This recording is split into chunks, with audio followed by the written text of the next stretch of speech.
Mi propio hijo me golpeó en plena boda de mi nieta porque me negué a firmarle documentos que me despojarían de mi empresa de $900,000.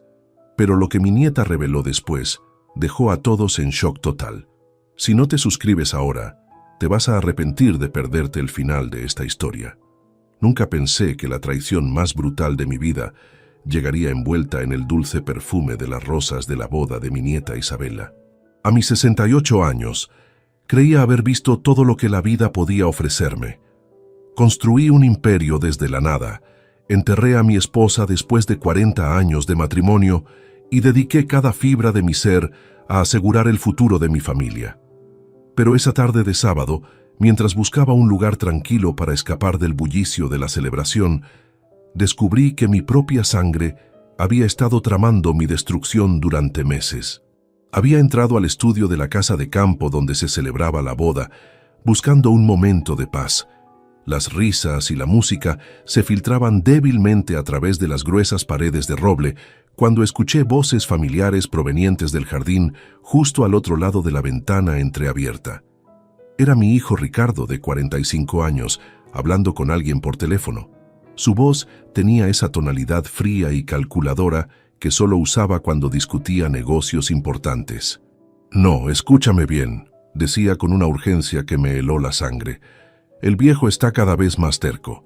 Ayer mismo me gritó cuando le sugerí que me diera poder notarial para ayudarlo con los papeleos. Dice que todavía está perfectamente capaz de manejar sus asuntos. Necesitamos acelerar el proceso». Me quedé paralizado. ¿El viejo? ¿Así se refería a mí cuando creía que nadie lo escuchaba? «Ya conseguimos las evaluaciones médicas que necesitamos», continuó. El doctor Hernández cooperó perfectamente después de que le expliqué la situación. Firmó los reportes sobre su deterioro cognitivo gradual sin siquiera examinarlo. Costó $50,000, pero valió cada centavo. Sentí como si me hubieran clavado un puñal en el pecho. El doctor Hernández había sido médico de la familia durante 15 años. Lo había ayudado a establecer su clínica privada con un préstamo personal cuando los bancos le negaron el financiamiento. Y ahora había falsificado reportes médicos sobre mi salud mental a cambio de dinero. «Isabela está cumpliendo su parte perfectamente», siguió Ricardo. «Ha estado documentando cada vez que papá se olvida de algo o actúa confundido. Por supuesto, ella misma lo está confundiendo a propósito, cambiando citas de lugar, escondiendo documentos, ese tipo de cosas. Es muy inteligente mi hija». El mundo se tambaló bajo mis pies. Isabela, mi nieta querida, la luz de mis ojos. La niña a quien había criado prácticamente solo después de que su madre muriera cuando ella tenía 8 años. La niña que me decía «abuelo» con tanto amor, que me abrazaba y me juraba que siempre cuidaría de mí. Ella estaba saboteando mi vida diaria para crear evidencia falsa de mi incapacidad mental. «El plan es simple», continuó Ricardo con una frialdad que me erizó la piel. «Una vez que tengamos la declaración de incapacidad, podemos transferir todo a mi nombre temporalmente para proteger los activos. Después, bueno, un asilo de lujo resolvería el problema permanentemente. Él nunca sabría la diferencia si realmente está perdiendo la cabeza, ¿verdad?» Mis piernas casi cedieron. Un asilo. Querían encerrarme en un asilo después de robarme todo lo que había construido en 45 años de trabajo incansable. La empresa que había levantado desde un pequeño taller en el garaje de mi casa, trabajando 16 horas diarias, saltándome comidas, sacrificando mi juventud y mi salud. Todo para asegurar que mi familia nunca pasara necesidades. «¿Y si se resiste?», preguntó la voz al otro lado del teléfono. «No podrá», respondió Ricardo con una risa amarga. «Legalmente, una vez que tengamos la declaración de incapacidad, él no tiene voz ni voto. Y emocionalmente, bueno, el viejo nos ama demasiado como para luchar contra nosotros de verdad. Siempre ha sido su debilidad. Nos ama más de lo que se ama a sí mismo». En ese momento, algo se rompió dentro de mí, pero no fue mi corazón. Fue algo mucho más peligroso. Fue mi capacidad de seguir siendo el patriarca amoroso y confiado que había sido toda mi vida.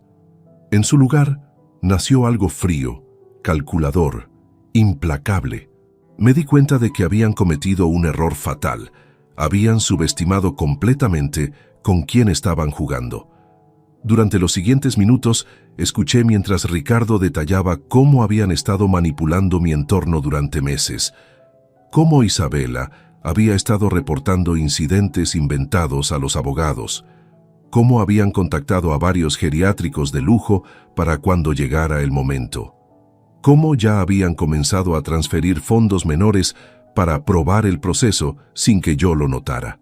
Cuando finalmente colgó el teléfono, me quedé inmóvil durante varios minutos, procesando la magnitud de la traición. No era solo el dinero, era el amor, era la confianza, era la vida entera que había dedicado a estas personas que ahora planeaban mi destrucción con la misma frialdad con que se planifica una inversión empresarial.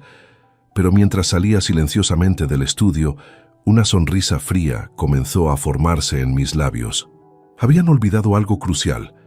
Yo no había construido un imperio de $900,000 siendo ingenuo o sentimental. Había sobrevivido a recesiones, competidores despiadados, socios traicioneros y crisis que habrían destruido a hombres más débiles. Y si creían que podían superarme estratégicamente, estaban a punto de recibir la lección más brutal de sus vidas. La guerra había comenzado, y ellos ni siquiera sabían que ya habían perdido. La siguiente semana después de la boda fue una danza macabra de fingimiento. Durante el día, representaba el papel del abuelo amoroso y confiado que ellos esperaban ver. Durante las noches, me convertía en un detective implacable, documentando cada movimiento de mis propios familiares. Había comenzado mi imperio en 1979, con apenas $2,000 prestados y un sueño que parecía imposible. Recordaba vívidamente esas primeras semanas, trabajando en el diminuto garaje de la casa que compartía con mi joven esposa Carmen. Mis manos sangraban por el trabajo con metal, mis ojos ardían por las largas horas bajo luces deficientes, y mi estómago rugía porque a menudo elegía comprar materiales en lugar de comida. Carmen estaba embarazada de Ricardo entonces. Cada clavo que martillaba, cada soldadura que hacía, cada centavo que ahorraba, todo era por él, por el futuro que quería darle. Trabajaba desde las 5 de la mañana hasta las 11 de la noche, 7 días a la semana, porque creía que el sacrificio de hoy sería la abundancia de mañana para mi familia.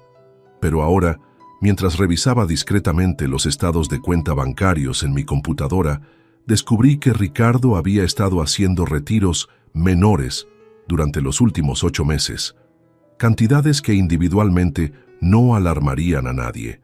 $3,500 aquí, $2,800 allá, $4,200 la semana pasada. Pero sumaban más de $47,000 que habían desaparecido de cuentas auxiliares de la empresa. El muy astuto había estado probando el sistema, tal como había mencionado en esa conversación telefónica. Estaba perfeccionando su método de robo para cuando tuviera control total. Durante esos primeros años de construcción del negocio, había rechazado ofertas tentadoras de socios que querían comprar participaciones. Mantén el control familiar, me había aconsejado mi difunta Carmen. Así siempre sabrás que tu hijo tendrá algo seguro. Cuánta ironía ahora. Esa misma decisión de mantener todo en familia había creado la oportunidad perfecta para que me despojaran de todo. El martes siguiente, Isabela vino a visitarme con su sonrisa radiante de siempre. Me abrazó con esa calidez que siempre había derretido mi corazón de abuelo, y durante un momento quise creer que todo había sido un malentendido terrible. «Abuelo, ¿trajiste los documentos del seguro que te pedí?», preguntó con esa voz dulce que conocía desde que era pequeña. «¿Cuáles documentos, mi amor?», respondí, fingiendo confusión mientras la observaba cuidadosamente. Sus ojos se iluminaron con una chispa que no había notado antes. Satisfacción. Estaba satisfecha de que yo pareciera confundido nuevamente. «Los que hablamos ayer, ¿recuerdas? Dijiste que los traerías para revisar las beneficiarias». Su voz mantenía esa dulzura, pero ahora podía detectar la manipulación debajo. Por supuesto, nunca habíamos hablado de ningún documento del seguro, pero ella estaba creando otra evidencia de mi supuesto deterioro mental para agregar a su archivo de incidentes inventados. Ah, sí, claro, mentí fingiendo recordar súbitamente. Los dejé en la oficina, los traeré mañana. No te preocupes, abuelo, dijo con una sonrisa que ahora reconocía como completamente falsa. A todos nos pasa que se nos olvidan las cosas a veces. Después de que se fue, me senté en mi estudio, rodeado por las fotografías de décadas de logros familiares. Isabella graduándose de la universidad que yo había pagado completamente. Ricardo recibiendo las llaves de su primera casa que yo había financiado como regalo de bodas. Vacaciones familiares en Europa, automóviles nuevos, tratamientos médicos costosos cuando Carmen enfermó. Todo pagado con el sudor de mis décadas de trabajo. Había sacrificado mi juventud, mi salud, mis propios sueños, todo por ellos. Había trabajado durante las Navidades para que ellos pudieran tener regalos abundantes. Había cancelado mis pocas aficiones para reinvertir cada peso en el crecimiento de la empresa, que algún día sería su herencia. Y ahora descubría que mientras yo recordaba esos sacrificios con orgullo paternal, ellos los veían simplemente como su derecho natural. Peor aún, estaban impacientes por reclamar todo sin esperar a que yo muriera naturalmente. Esa noche, instalé discretamente cámaras de seguridad adicionales en mi casa y oficina. Si iban a documentar mi supuesto deterioro, yo documentaría su traición real. Contraté también a un investigador privado con referencias impecables. Si ellos tenían abogados trabajando en mi contra, yo tendría profesionales trabajando para proteger lo que había construido. El miércoles, mientras organizaba mis archivos financieros, encontré algo que me congeló la sangre. Una serie de consultas recientes a mi contador sobre planificación sucesoria de emergencia y transferencias por incapacidad. Consultas que yo nunca había autorizado, pero que habían sido hechas por Ricardo usando su poder limitado como vicepresidente de la empresa. Mi propio contador, el hombre que había manejado mis finanzas durante 15 años, estaba proporcionando información confidencial a mi hijo para facilitar mi despojo. Otro profesional de confianza que había sido comprado o manipulado, pero cada traición descubierta solo alimentaba mi determinación creciente. Ellos veían a un anciano vulnerable. Yo sabía que era un estratega experimentado que había sobrevivido y prosperado en un mundo de negocios brutal durante casi 5 décadas. Habían confundido mi amor paternal con debilidad. Habían interpretado mi generosidad como ingenuidad. Error fatal. Esa semana también descubrí que habían estado investigando asilos de lujo, específicamente aquellos especializados en pacientes con demencia temprana. Habían visitado 3 instalaciones, según pude verificar discretamente. No solo planeaban robarme, planeaban encerrarme donde nunca pudiera recuperar mi libertad o mi patrimonio. El viernes por la noche, mientras ellos creían que dormía, estaba en mi estudio preparando mi contraofensiva. Había documentado cada robo menor, cada consulta no autorizada, cada evidencia de su conspiración. Tenía grabaciones, fotografías, testimonios de testigos que había comenzado a cultivar discretamente. Pero lo más importante, había comenzado a mover mis activos más valiosos a cuentas y estructuras legales completamente nuevas, todas inaccesibles para ellos, incluso si conseguían su declaración de incapacidad fraudulenta. La guerra había escalado, y mientras ellos seguían subestimando al viejo confundido, yo estaba construyendo una maquinaria de destrucción que los aniquilaría completamente. Sonreí en la oscuridad de mi estudio. Muy pronto aprenderían la diferencia entre experiencia y ambición juvenil. Los recuerdos más dolorosos llegaban durante las madrugadas, cuando el silencio de la casa amplificaba cada sonido de mi investigación clandestina. Mientras revisaba los archivos que había obtenido sobre las evaluaciones médicas fraudulentas, no podía evitar recordar los años, cuando Ricardo era apenas un niño de 5 años, corriendo por el taller mientras yo soldaba piezas metálicas para completar pedidos urgentes. En aquellos días de 1984, Carmen había desarrollado diabetes gestacional durante su segundo embarazo, que lamentablemente terminó en pérdida. Los gastos médicos habían drenado nuestros ahorros por completo, pero yo seguía trabajando incansablemente, alimentado por la esperanza de darle a Ricardo el futuro que merecía. Recordaba claramente esas noches cuando él se quedaba dormido en una caja de cartón junto a mi banco de trabajo, porque no podíamos permitirnos una niñera. Ahora, 40 años después, sostenía en mis manos los reportes falsificados que ese mismo niño había pagado para fabricar. El doctor Hernández había redactado evaluaciones detalladas sobre mi supuesto deterioro cognitivo progresivo, describiendo síntomas que nunca había experimentado y comportamientos que nunca había exhibido. Paciente muestra signos evidentes de confusión temporal y espacial, leía en uno de los reportes. Frecuentes episodios de olvido de conversaciones recientes. Dificultad para manejar conceptos financieros complejos. Recomiendo evaluación para posible demencia senil. Cada línea era una mentira meticulosamente construida, pero redactada con la autoridad médica que la haría legalmente devastadora. Hernández había inventado fechas de consultas que nunca ocurrieron, había descrito exámenes que nunca realizó, había diagnosticado una enfermedad que no tenía. Lo más perturbador era descubrir que Isabela había proporcionado testimonios de apoyo para estos reportes.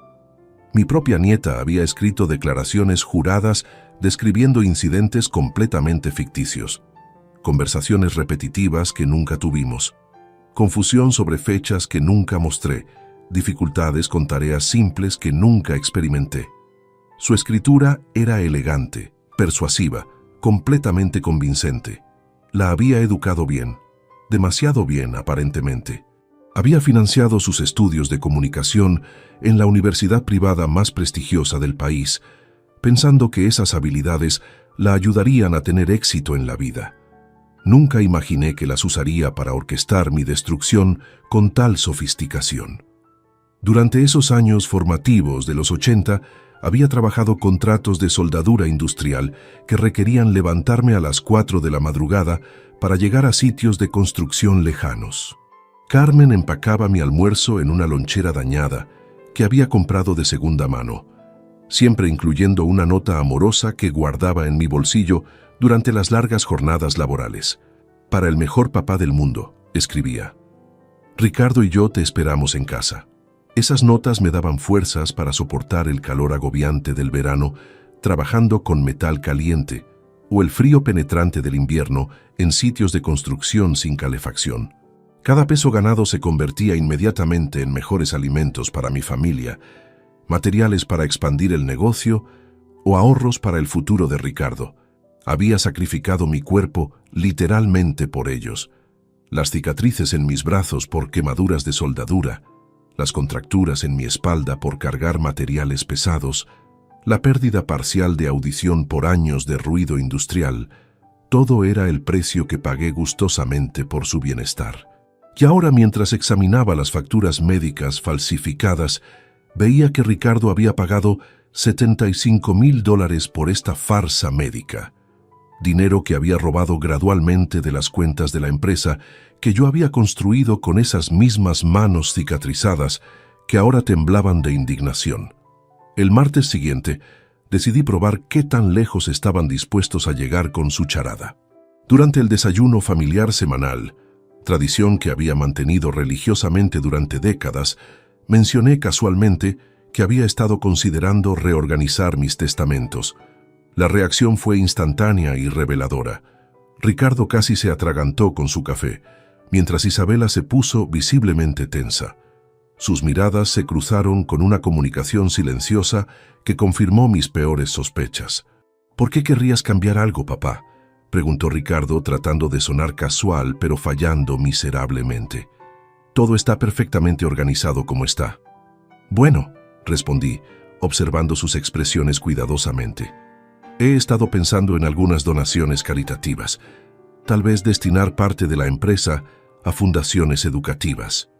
Isabela prácticamente palideció. Pero abuelo, ¿no crees que deberías consultarlo con la familia primero?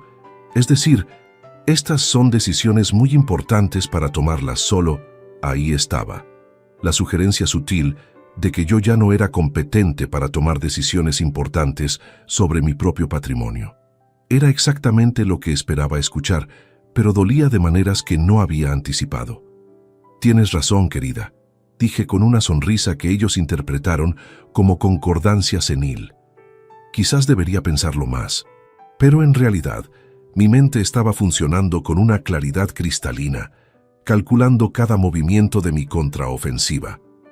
Esa misma tarde, transferí discretamente $200,000 a una cuenta fiduciaria completamente nueva, establecida bajo estructuras legales que los harían inaccesibles incluso con una orden judicial basada en incapacidad mental. También había comenzado a grabar todas nuestras conversaciones familiares. Cada manipulación sutil, cada intento de sembrar dudas sobre mi competencia mental, cada mentira diseñada para apoyar su narrativa fraudulenta, todo quedaba documentado con calidad profesional. El viernes, mientras revisaba las grabaciones de la semana, encontré algo particularmente revelador. En una conversación telefónica que Isabela había tenido mientras creía que yo estaba durmiendo la siesta, había discutido con alguien los próximos pasos una vez que tuvieran control legal.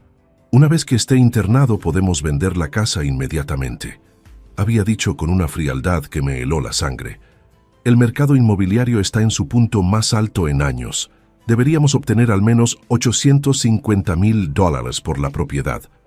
Mi casa, la casa donde había criado a Ricardo, donde Carmen había muerto en mis brazos, donde cada habitación contenía recuerdos de una vida dedicada a mi familia. Planeaban venderla antes de que mi cuerpo estuviera frío en el asilo. Pero cada revelación dolorosa solo fortalecía mi resolución. Habían subestimado fatalmente a quien estaban enfrentando. Creían que estaban manipulando a un anciano confundido y sentimental. En realidad, estaban despertando a un depredador empresarial que había sobrevivido décadas de competencia brutal, mediante la estrategia, la paciencia y la capacidad de ejecutar venganzas absolutamente devastadoras. Su error sería legendario. Las madrugadas de marzo me transportaban inevitablemente a 1987, cuando tenía apenas 32 años y la ambición corría por mis venas como electricidad pura. Trabajaba desde las 5 de la mañana hasta las 11 de la noche, alimentándome únicamente de café negro y la feroz determinación de construir algo grandioso para mi familia. En aquellos días brutales pero esperanzadores, mis manos eran mi único capital real. Soldaba, cortaba, ensamblaba, pintaba, todo personalmente. Cada pieza que salía de mi pequeño taller llevaba mi sudor y mi visión. Ricardo tenía 8 años entonces y solía acompañarme los sábados, organizando tornillos por tamaño mientras yo trabajaba en proyectos que determinarían nuestro futuro económico. «Papá, ¿algún día yo podré hacer esto también?», me había preguntado una tarde, sosteniendo una pequeña herramienta con la reverencia de quien contempla algo mágico. «Hijo, algún día todo esto será tuyo», le había respondido cargándolo en mis hombros para mostrarle el taller desde arriba. «Pero tendrás que ganártelo con dedicación y honestidad». Ahora, 4 décadas después, esas palabras resonaban con una ironía devastadora mientras examinaba las grabaciones más recientes que había obtenido de sus conversaciones privadas. Mi investigador había instalado dispositivos de escucha en el automóvil de Ricardo y las revelaciones eran cada vez más incriminatorias.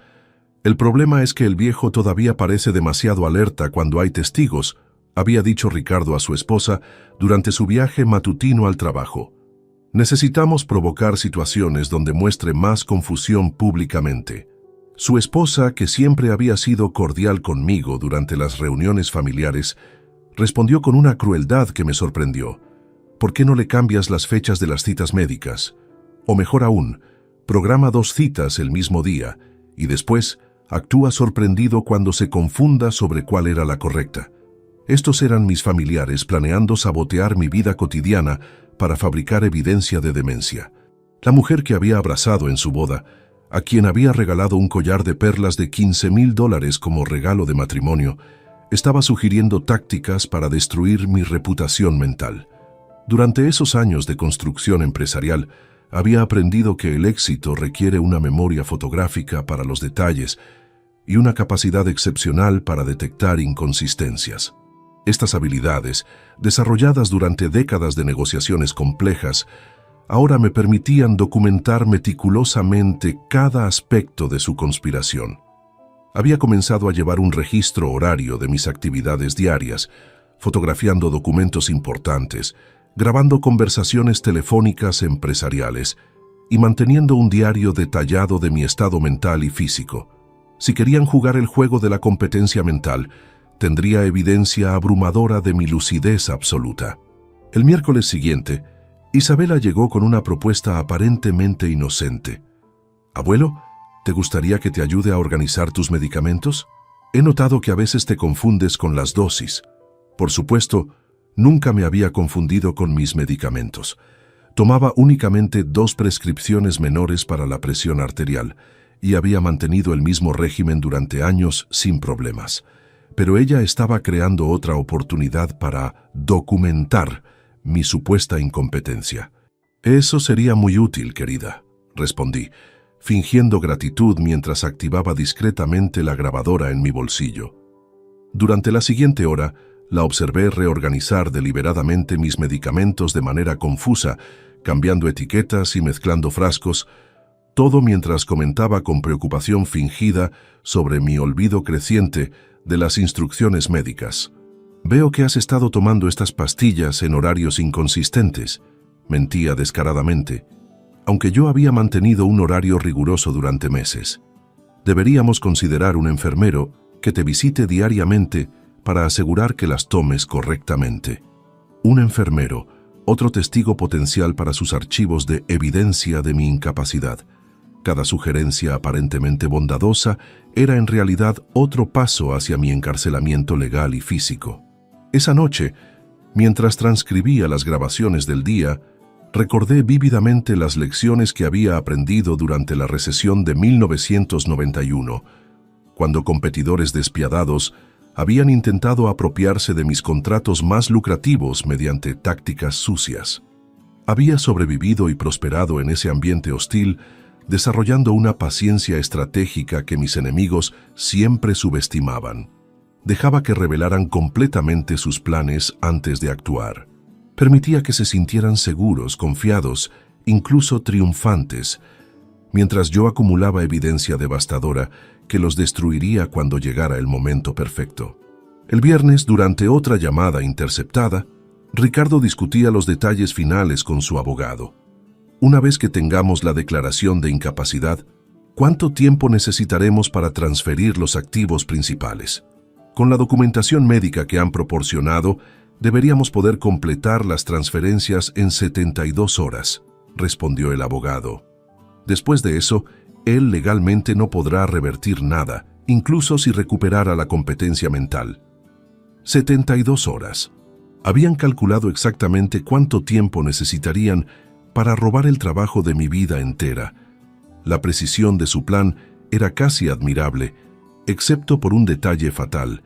Habían subestimado completamente la capacidad de su víctima. Mientras ellos planeaban mi despojo en 72 horas, yo había estado preparando su aniquilación durante semanas. Tenía evidencia de fraude médico, conspiración, malversación de fondos y manipulación de ancianos. Tenía grabaciones, documentos, testigos y transferencias de activos que los dejarían completamente indefensos. Pero lo más importante, tenía la paciencia para esperar el momento perfecto para revelar todo. Y ese momento sería tan público, tan humillante, tan devastador, que nunca se recuperarían del impacto.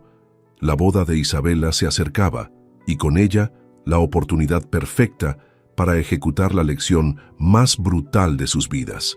Sonreí en la oscuridad de mi estudio, rodeado por décadas de fotografías familiares que ahora parecían testimonios de mi ingenuidad pasada. Muy pronto, esas mismas personas aprenderían por qué nunca se debe subestimar a alguien que construyó un imperio desde cero.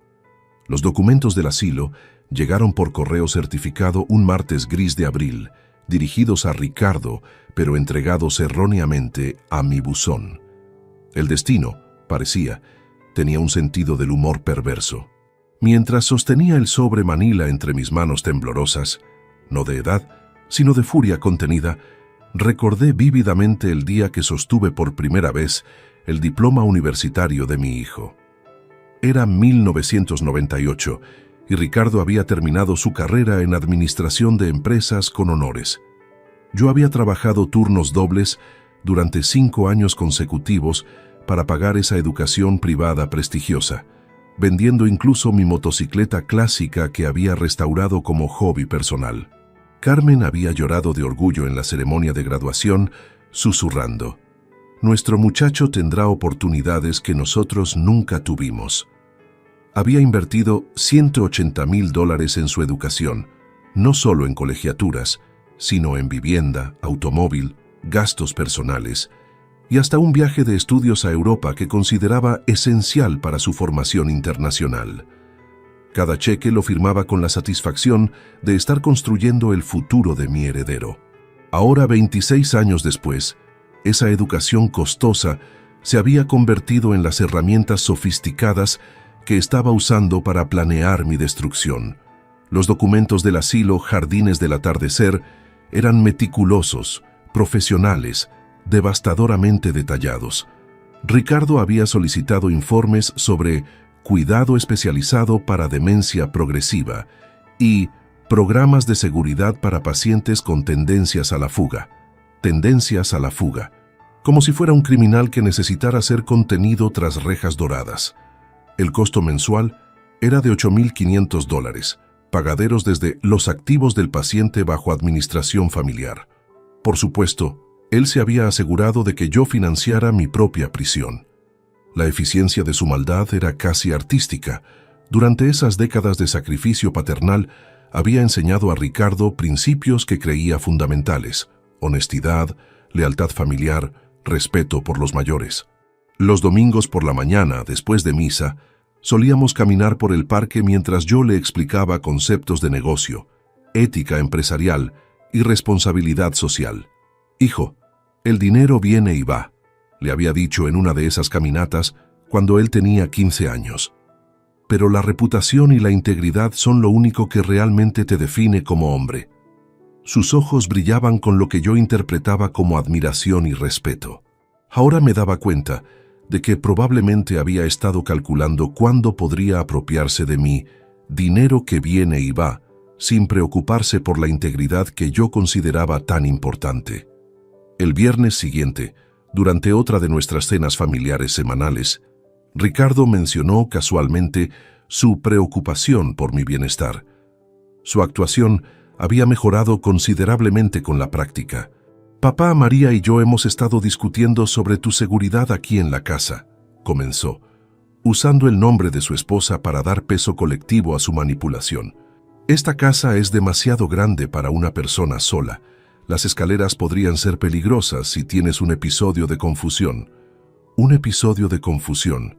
Habían desarrollado todo un vocabulario eufemístico para describir la demencia que yo supuestamente padecía. Además, continuó Isabela, apoyando perfectamente la narrativa de su padre, hemos encontrado algunas opciones de vivienda asistida realmente hermosas.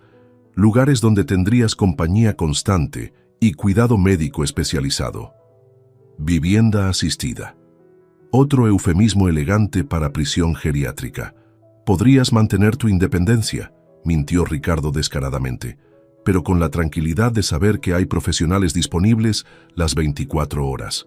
Les seguí el juego con una actuación digna de premios. Bueno, supongo que podría considerar visitar algunos lugares solo para ver las opciones. Sus rostros se iluminaron con una satisfacción apenas contenida. Habían interpretado mi cooperación fingida como evidencia de que mi resistencia se estaba debilitando. En realidad, acababa de darles la cuerda suficiente para ahorcarse públicamente. Esa noche, mientras revisaba las grabaciones del día, encontré algo que me llenó de una determinación helada. En una conversación telefónica después de la cena, Ricardo había celebrado con alguien lo que consideraba un progreso significativo. El viejo está empezando a ceder, había dicho con una alegría que me revolvió el estómago. Creo que finalmente está aceptando que necesita ayuda especializada. Deberíamos poder moverlo dentro de 3 semanas. 3 semanas. Habían establecido una fecha límite para mi encarcelamiento. La precisión de su cronograma revelaba meses de planificación cuidadosa, no impulsos emocionales de preocupación familiar genuina. Durante los siguientes días, fingí considerar seriamente sus sugerencias, incluso pidiendo folletos de varios asilos que ellos habían preseleccionado. Cada folleto que revisaba en su presencia, cada pregunta que hacía sobre facilidades de cuidado, cada muestra de interés aparente, los llenaba de una confianza creciente que sería su perdición.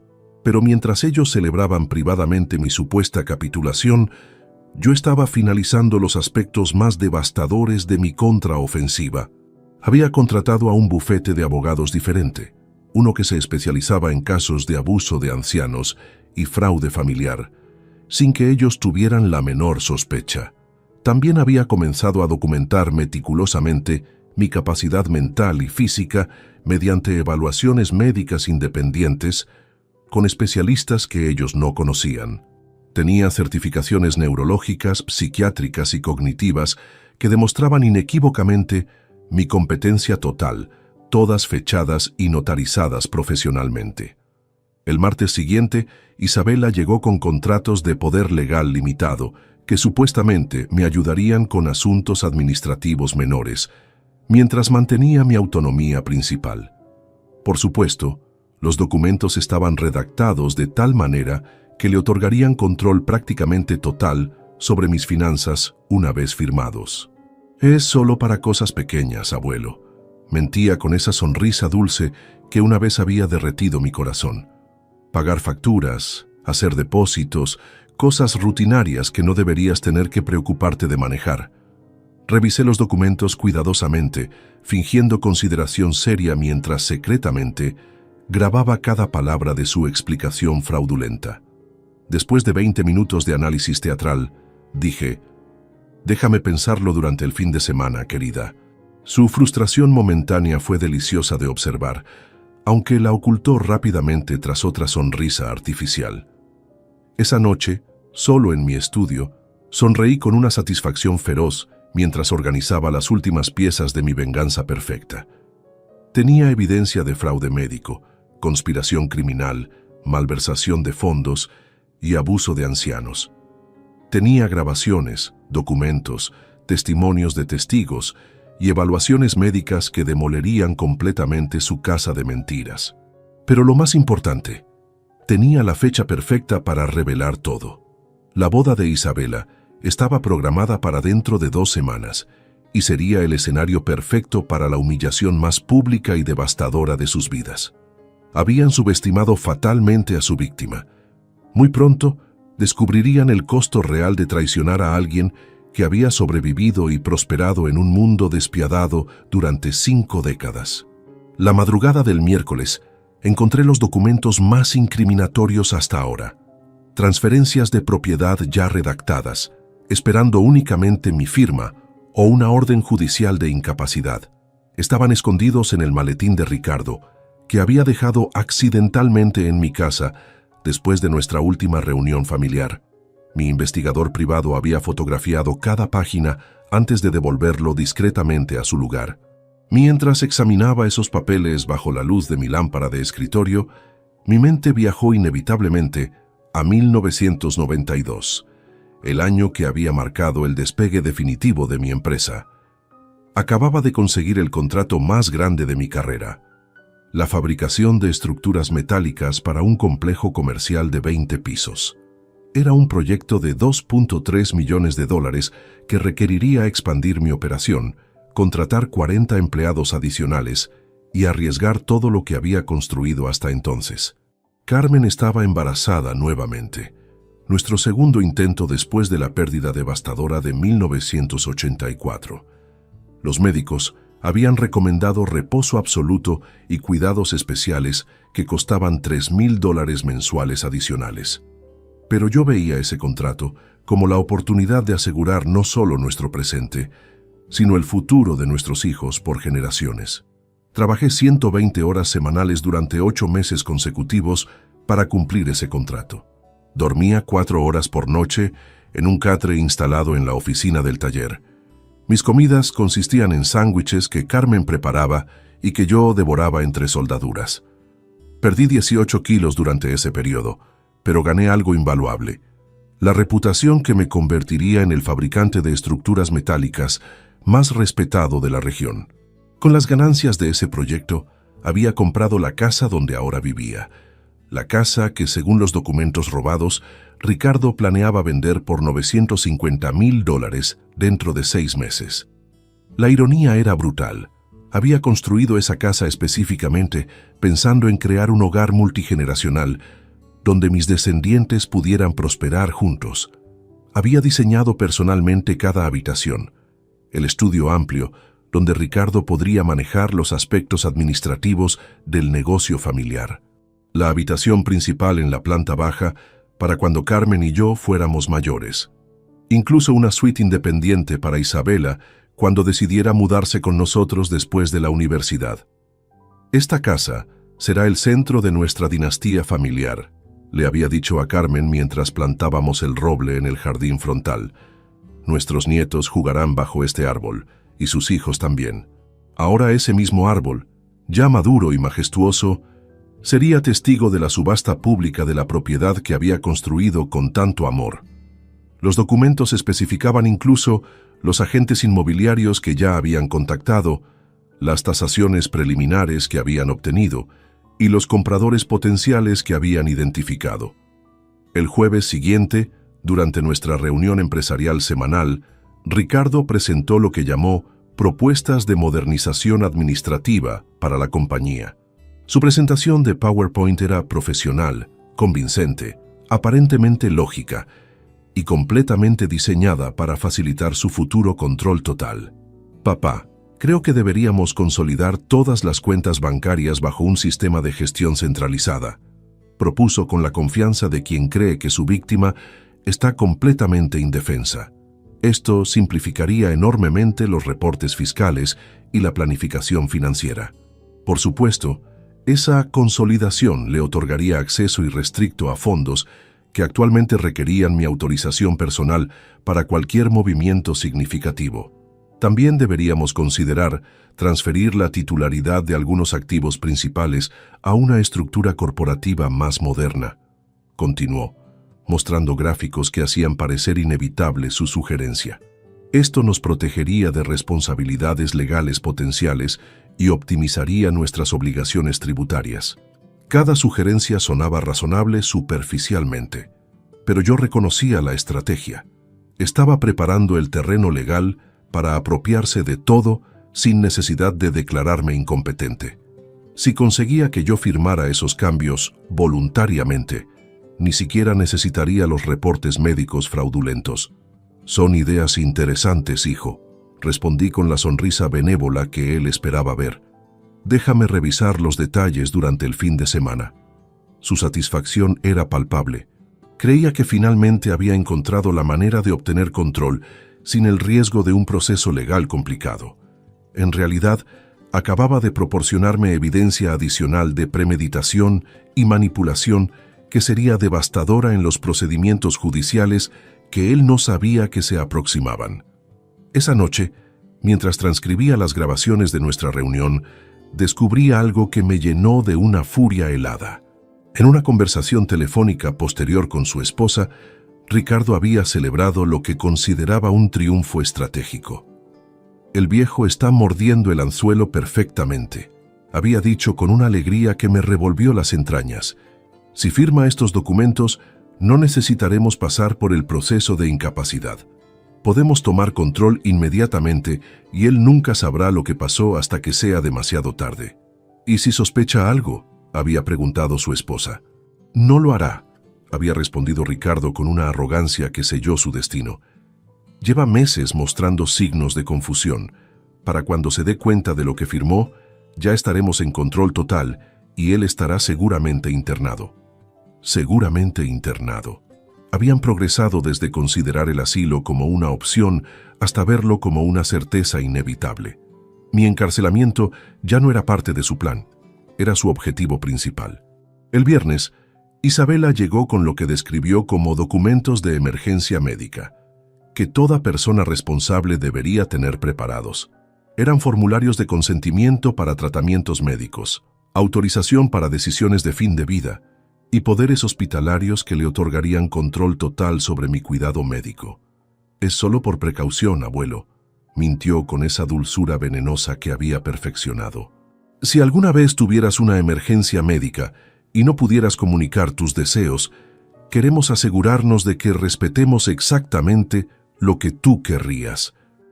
Revisé cuidadosamente cada documento, notando cómo estaban redactados para permitir prácticamente cualquier decisión médica, incluyendo sedación prolongada, aislamiento terapéutico y tratamientos psiquiátricos involuntarios. Con estos papeles firmados, podrían mantenerme drogado y silenciado indefinidamente. «Son muy completos», comenté, fingiendo impresión por su previsión responsable. «Déjame consultarlo con mi médico personal antes de firmar algo tan importante». Su frustración momentánea fue deliciosa, aunque la disfrazó rápidamente con una sonrisa comprensiva. «Por supuesto, abuelo. Tómate todo el tiempo que necesites». Pero por dentro, yo sabía que su paciencia se estaba agotando. Los preparativos para la boda avanzaban y con ellos su cronograma para mi destrucción. Habían invertido demasiado tiempo, dinero y energía emocional en su conspiración como para permitir que se prolongara indefinidamente. Esa noche, en la soledad de mi estudio, sonreí con una satisfacción feroz mientras organizaba las últimas evidencias de su traición. Tenía documentos que probaban fraude médico, conspiración criminal, intento de robo, malversación de fondos y planificación de secuestro legal. Tenía grabaciones de audio que demolerían sus reputaciones para siempre. Tenía testimonios de testigos que confirmarían cada aspecto de mi contranarrativa. Pero lo más devastador de todo, tenía el elemento sorpresa absoluto. Mientras ellos contaban los días hacia mi supuesta capitulación, yo contaba las horas hacia su aniquilación total. La boda de Isabela sería el escenario perfecto para la revelación más humillante y destructiva de sus vidas. Habían elegido celebrar su unión en el mismo lugar donde celebrarían su propia destrucción. El domingo por la mañana, mientras fingía leer el periódico en mi sillón favorito, observé discretamente cómo Isabela reorganizaba mi sala de estar con la excusa de hacer el espacio más seguro para ti, abuelo. En realidad, estaba reposicionando estratégicamente algunos objetos para crear lo que parecían riesgos de tropiezo, que después podría documentar como evidencia de mis supuestas dificultades motoras. La ironía me partía el alma. Recordaba vívidamente cuando esa misma niña tenía 7 años y había llegado a mi casa llorando porque unos compañeros de clase se habían burlado de sus zapatos gastados.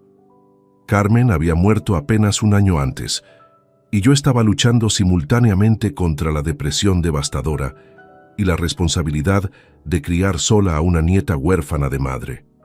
«No te preocupes, princesa», le había susurrado esa noche mientras la consolaba. «Mañana iremos a comprar los zapatos más hermosos de toda la ciudad». Había gastado $300 en zapatos escolares para una niña de 7 años.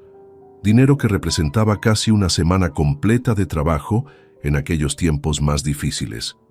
Pero su sonrisa radiante cuando se los probó había valido cada centavo.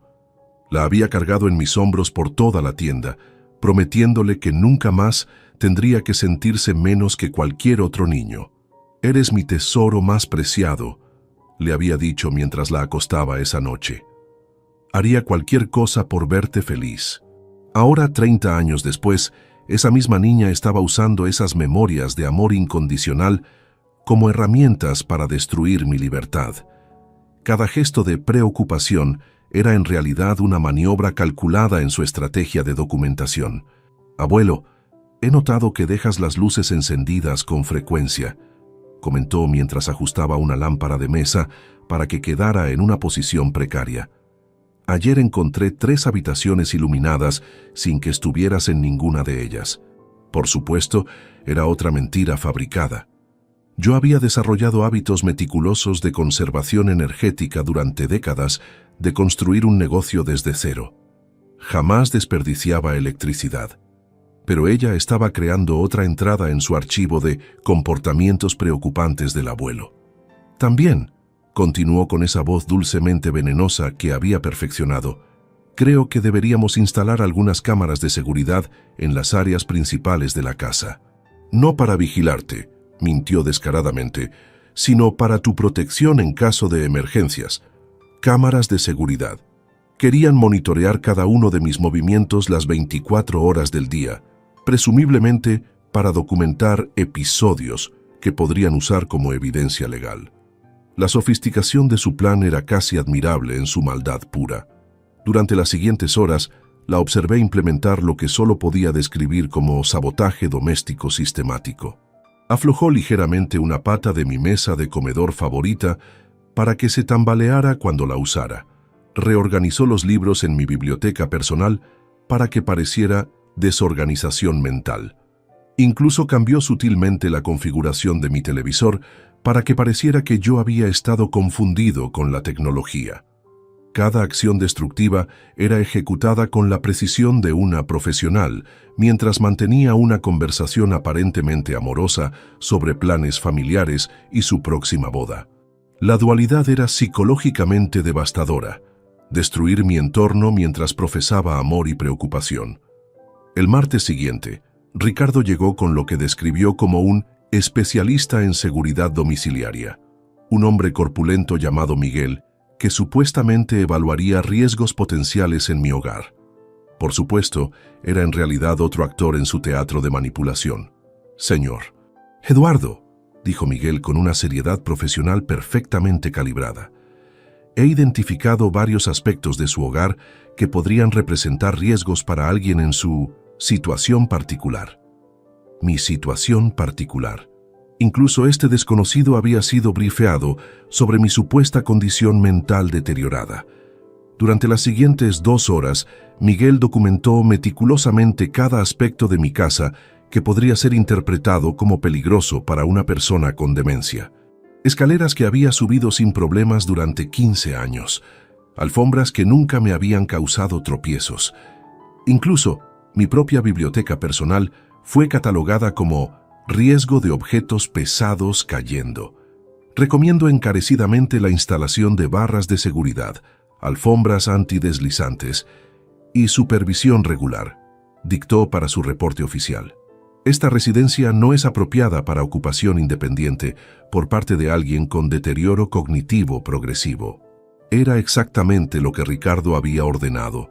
Un reporte profesional que justificaría legalmente mi remoción forzosa de mi propio hogar. Otro documento para su arsenal de evidencias fabricadas. Esa noche, mientras revisaba las grabaciones secretas del día, encontré la conversación más reveladora hasta ahora. Después de que Miguel se fuera, Ricardo había llamado inmediatamente a su abogado para reportar los hallazgos preocupantes. Tenemos evidencia profesional de que la casa representa riesgos inaceptables, había dicho, con una satisfacción que me heló la sangre. Miguel documentó todo perfectamente. Ahora podemos argumentar legalmente que dejarlo vivir solo constituye negligencia familiar. Perfecto, había respondido el abogado. Con los reportes médicos, las evaluaciones de seguridad domiciliaria y los testimonios familiares, tendremos un caso de incapacidad virtualmente incontestable. Virtualmente incontestable. Habían construido una red legal tan sofisticada que creían haber eliminado cualquier posibilidad de que yo pudiera defender mi libertad o mi patrimonio. Su arrogancia sería su perdición absoluta. El miércoles, Isabela llegó con lo que describió como formas de mantener contacto regular. Un sistema de monitoreo médico que supuestamente me permitiría mantener independencia mientras proporcionaba tranquilidad familiar. Era un brazalete con GPS y sensores biométricos que transmitirían mi ubicación y signos vitales constantemente. Es la tecnología más avanzada disponible, abuelo, mintió con entusiasmo fingido. Si alguna vez tienes problemas de salud o te confundes sobre dónde estás, el sistema alertará automáticamente a los servicios de emergencia y a la familia. Un dispositivo de rastreo. Querían monitorear cada uno de mis movimientos como si fuera un criminal bajo arresto domiciliario. La humillación que habían planificado para mi vejez era sistemática y absoluta. Durante los días siguientes, fingí considerar seriamente todas sus sugerencias de seguridad, mientras secretamente documentaba cada aspecto de su operación de vigilancia. Tenía grabaciones de audio que demostraban la coordinación deliberada entre Ricardo, Isabela y sus colaboradores profesionales. Tenía fotografías de los sabotajes domésticos que Isabela había implementado. Tenía copias de todos los reportes falsificados que habían encargado, pero lo más devastador de todo, tenía evidencia clara de que habían convertido el amor genuino que sentían hacia mí en una herramienta para mi destrucción. Habían weaponizado décadas de confianza familiar para ejecutar el robo más sofisticado y cruel imaginable. El viernes por la noche, solo en mi estudio, contemplé las fotografías familiares que cubrían las paredes. Isabela como bebé en mis brazos. Ricardo aprendiendo a andar en bicicleta mientras yo corría a su lado. Navidades llenas de regalos que había financiado con trabajo extra. Graduaciones que había celebrado con orgullo paternal genuino. Cada imagen representaba años de amor incondicional que ellos habían decidido explotar para su beneficio material, pero también representaba algo más poderoso, la motivación absoluta para ejecutar una venganza que sería recordada por generaciones. La boda se aproximaba rápidamente, y con ella, el momento perfecto para revelar la verdad más devastadora que esta familia jamás había enfrentado. El lunes por la mañana, recibí una llamada que me congeló la sangre. Era del banco, informándome sobre una irregularidad en mi cuenta de ahorros personal, la misma cuenta donde guardaba los fondos que había destinado como regalo de bodas para Isabela.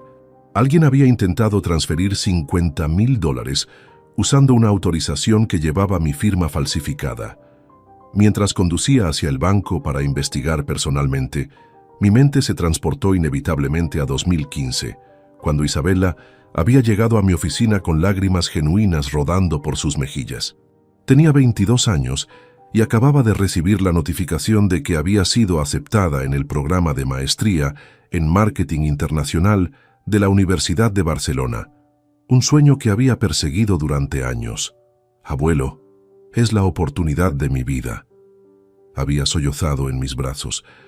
Pero cuesta $85,000 entre colegiatura, vivienda y gastos de manutención. Papá dice que es demasiado dinero para algo innecesario. Recordaba vívidamente cómo mi corazón se había partido al ver su devastación. Carmen había soñado toda su vida con viajar a España, pero nunca pudimos permitírnoslo mientras construíamos el negocio. Ver a Isabela con la oportunidad de vivir ese sueño había sido como darle a mi difunta esposa un regalo póstumo. «Princesa», le había dicho mientras secaba sus lágrimas con mi pañuelo, «tu educación nunca será innecesaria. Mañana mismo transferiremos el dinero completo». Había liquidado parte de mis inversiones personales para financiar esos 2 años en Barcelona. Cada mes le enviaba $2,500 adicionales para que pudiera vivir cómodamente, viajar por Europa durante los fines de semana y concentrarse completamente en sus estudios, sin preocupaciones económicas. Sus cartas desde España habían sido mi alegría durante esos años. Fotografías de museos que visitaba, restaurantes donde cenaba, viajes a Francia e Italia que había financiado sin cuestionamientos. «Gracias por hacer posible mi sueño, abuelo», escribía regularmente. «Prometo usar esta educación para hacer que te sientas orgulloso toda la vida». Ahora, 10 años después, esa educación costosa se había convertido en las herramientas sofisticadas que estaba usando para orquestar mi destrucción financiera. Los conocimientos de marketing internacional que había financiado se habían transformado en estrategias de manipulación psicológica dirigidas contra mí. En el banco, el gerente me mostró la documentación del intento de transferencia fraudulento. La firma falsificada era sorprendentemente precisa. Alguien había practicado extensivamente para replicar mi rúbrica, pero había pequeños errores técnicos que revelaban el engaño a ojos expertos. ¿Tiene alguna sospecha sobre quién podría haber intentado esto?, preguntó el gerente con preocupación profesional genuina. Estoy investigando varias posibilidades, respondí, manteniendo mi expresión neutral mientras fotografiaba secretamente todos los documentos. ¿Podrían proporcionarme copias de toda la documentación relacionada? Durante el viaje de regreso a casa, llamé discretamente a mi investigador privado para reportar este nuevo desarrollo. La falsificación de documentos bancarios era un delito federal que añadiría años de prisión potencial a los cargos que ya estaba compilando contra ellos. Esa tarde, Isabela llegó para nuestra sesión de planificación de boda semanal, reuniones que había insistido en mantener para involucrar al abuelo en todos los detalles importantes. Por supuesto, ahora sabía que estas reuniones eran en realidad oportunidades para documentar mi supuesto deterioro mental mediante conversaciones confusas que ella provocaba deliberadamente. «Abuelo, ¿recordaste traer el cheque para el catering que discutimos?», preguntó con esa sonrisa radiante que una vez había iluminado mis días más oscuros. Naturalmente, nunca habíamos discutido ningún cheque para catering. Ella estaba creando otra situación donde mi olvido podría ser documentado para sus archivos legales. Pero esta vez, decidí probar qué tan lejos estaba dispuesta a llegar con sus mentiras. «Por supuesto, querida», respondí, fingiendo recordar súbitamente.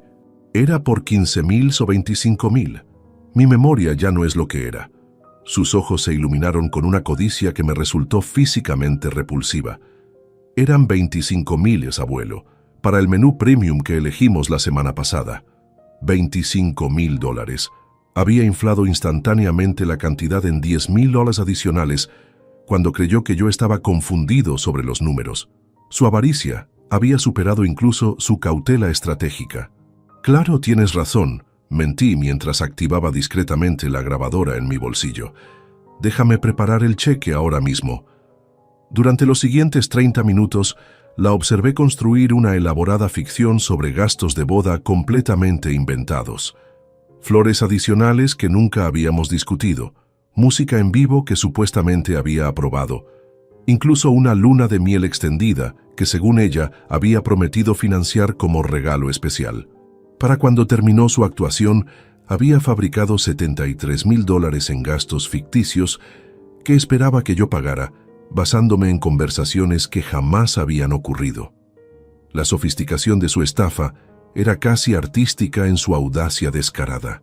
«Isabela», dije con la voz más gentil que pude producir, «¿estás completamente segura de que discutimos todos estos detalles? Mi memoria realmente me preocupa últimamente». «Absolutamente, abuelo», mintió sin el menor titubeo. «De hecho, tengo notas de nuestras conversaciones si necesitas refrescar tu memoria». Notas.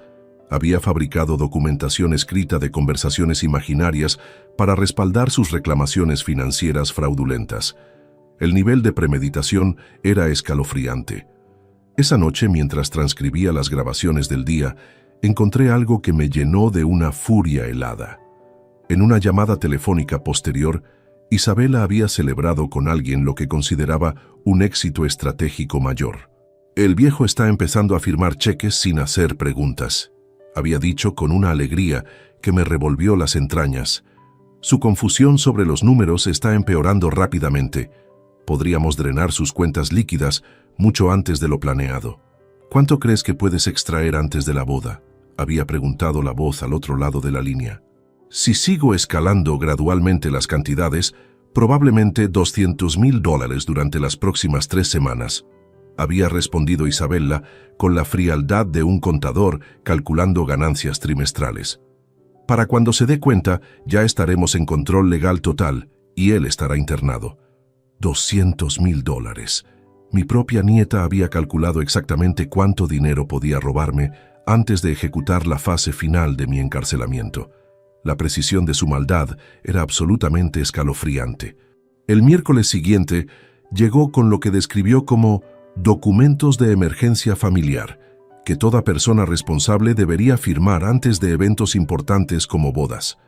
Eran formularios que la nombraban beneficiaria principal de mi seguro de vida, poder total sobre mis cuentas bancarias en caso de incapacidad temporal y autorización para tomar decisiones médicas críticas. «Es solo por precaución, abuelo», mintió con esa dulzura venenosa que había perfeccionado. «Si algo te pasara durante la celebración de la boda, queremos asegurar que todo esté organizado según tus deseos». Revisé cuidadosamente cada documento, notando cómo estaban redactados para transferir prácticamente todos mis activos a su control inmediato una vez firmados. Con estos papeles, podría vaciar mis cuentas bancarias, vender mis propiedades y tomar control de mi empresa sin necesidad de procesos legales complicados. «Son muy completos», comenté fingiendo impresión por su organización responsable. «Déjame revisarlos con mi abogado antes de firmar algo tan importante». Su frustración fue momentáneamente visible antes de disfrazarla con una sonrisa comprensiva. «Por supuesto, abuelo, pero recuerda que la boda es en 10 días. Necesitamos tener todo preparado antes de la ceremonia». 10 días. Había establecido una fecha límite precisa para obtener mi firma en documentos que me despojarían de todo. La urgencia artificial revelaba que su cronograma de destrucción estaba acelerándose peligrosamente. Esa noche, en la soledad de mi estudio, contemplé una fotografía de Isabela a los 15 años, el día que había ganado su primer concurso de debate escolar. Yo había estado en primera fila, aplaudiendo con orgullo paternal, mientras ella recibía su trofeo. «Dedicó este premio a mi abuelo», había dicho desde el pódium, quien me enseñó que las palabras tienen poder para cambiar el mundo. Ahora, 15 años después, estaba usando ese mismo poder de las palabras para construir la prisión legal que me encerraría para siempre. Pero había olvidado algo crucial. Yo le había enseñado ese poder y conocía íntimamente sus fortalezas y debilidades. La boda se aproximaba rápidamente y con ella el momento perfecto para demostrar quién realmente había dominado el arte de usar las palabras para cambiar el mundo. El jueves por la mañana, mientras revisaba los últimos movimientos bancarios sospechosos, recibí una revelación que cambiaría completamente mi estrategia de contraataque. Mi contador personal, el mismo que había estado filtrando información confidencial a Ricardo, había cometido un error fatal. Había enviado por error a mi dirección un reporte destinado a mi hijo, detallando el plan completo para liquidar sistemáticamente todos mis activos. Mientras leía ese documento de 20 páginas, mi memoria se transportó inevitablemente a 1995, el año que había marcado la consolidación definitiva de mi imperio empresarial. Acababa de firmar un contrato de exclusividad con la constructora más grande del país, asegurando trabajo constante por los próximos 10 años. Era el momento que había estado esperando desde que soldé mi primera viga metálica en aquel garaje diminuto. Recordaba vívidamente la conversación que tuve con Carmen esa noche, mientras celebrábamos con una botella de vino barato en nuestra cocina modesta. «Eduardo», me había dicho con lágrimas de felicidad en los ojos, «finalmente podremos darle a Ricardo y a nuestros futuros nietos todo lo que nunca tuvimos». Había trabajado durante 15 años consecutivos sin tomar vacaciones, reinvirtiendo cada peso de ganancia en maquinaria más avanzada, contratando los mejores ingenieros disponibles, expandiendo las instalaciones hasta convertir mi pequeño taller en una operación industrial de clase mundial. Todo porque quería crear un legado que trascendiera generaciones. «Esta empresa será el regalo más grande que podamos dejarles», había prometido a Carmen mientras diseñábamos los planos para la nueva planta de producción. «Nuestros descendientes nunca tendrán que luchar como nosotros luchamos». Ahora, 30 años después, ese mismo legado se había convertido en el botín que mis descendientes planeaban dividirse mientras yo aún respiraba. El reporte del contador detallaba meticulosamente cómo liquidar la empresa por partes, vender la maquinaria especializada, transferir los contratos a competidores, despedir a los empleados que había tratado como familia durante décadas. Lo más doloroso era descubrir que ya habían identificado compradores potenciales para cada división de la empresa. Ricardo había estado manteniendo conversaciones secretas con 3 compañías rivales, subastando efectivamente los diferentes aspectos de mi vida laboral al mejor postor. La división de estructuras residenciales puede venderse a Construcciones Herrera por $340,000, leía en el reporte. La maquinaria industrial tiene un valor de liquidación estimado de $180,000. Los contratos actuales pueden transferirse mediante acuerdos de no competencia por aproximadamente $150,000 adicionales.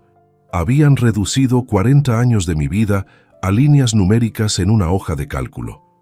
Cada máquina que había comprado con sacrificio personal, cada contrato que había negociado con orgullo profesional, cada innovación que había desarrollado mediante años de experimentación, todo se había convertido en commodities para su enriquecimiento rápido. Esa tarde, fingí una llamada confusa a mi banco, preguntando sobre transacciones que supuestamente no recordaba haber autorizado. Por supuesto, era una actuación diseñada para que Ricardo, quien estaba visitándome casualmente, pudiera escuchar y documentar otro episodio de mi aparente deterioro mental. «Señor García, soy Eduardo Mendoza», dije con voz ligeramente temblorosa. «Estoy revisando mi estado de cuenta y veo algunos movimientos que no recuerdo haber autorizado. ¿Podría explicarme qué significan estos números?». Ricardo se acercó inmediatamente, fingiendo preocupación paternal mientras secretamente grababa la conversación en su teléfono móvil. «Papá, ¿necesitas ayuda con esos papeles bancarios?». «Sí, hijo», respondí con la vulnerabilidad que él esperaba escuchar. «Estos números son muy confusos para mí. ¿Podrías revisarlos y explicarme qué significan?».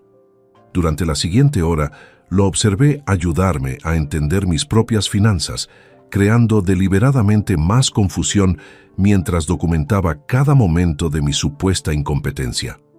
Su actuación de hijo preocupado era Oscar-worthy, excepto por los destellos ocasionales de satisfacción que no podía ocultar completamente. «Papá, creo que deberías considerar seriamente permitir que maneje estos asuntos financieros por ti», sugirió con la suavidad de quien ofrece un favor genuino. «Es demasiado estrés para alguien en tu situación». Mi situación. Incluso él había adoptado ese eufemismo condescendiente para referirse a mi supuesta demencia. Esa noche, mientras transcribía las grabaciones del día, descubrí la conversación más incriminatoria hasta ese momento. Ricardo había llamado inmediatamente a su abogado después de nuestra sesión de ayuda financiera para reportar lo que consideraba evidencia definitiva de mi incapacidad. Grabé todo perfectamente, había dicho con una excitación que me produjo náuseas.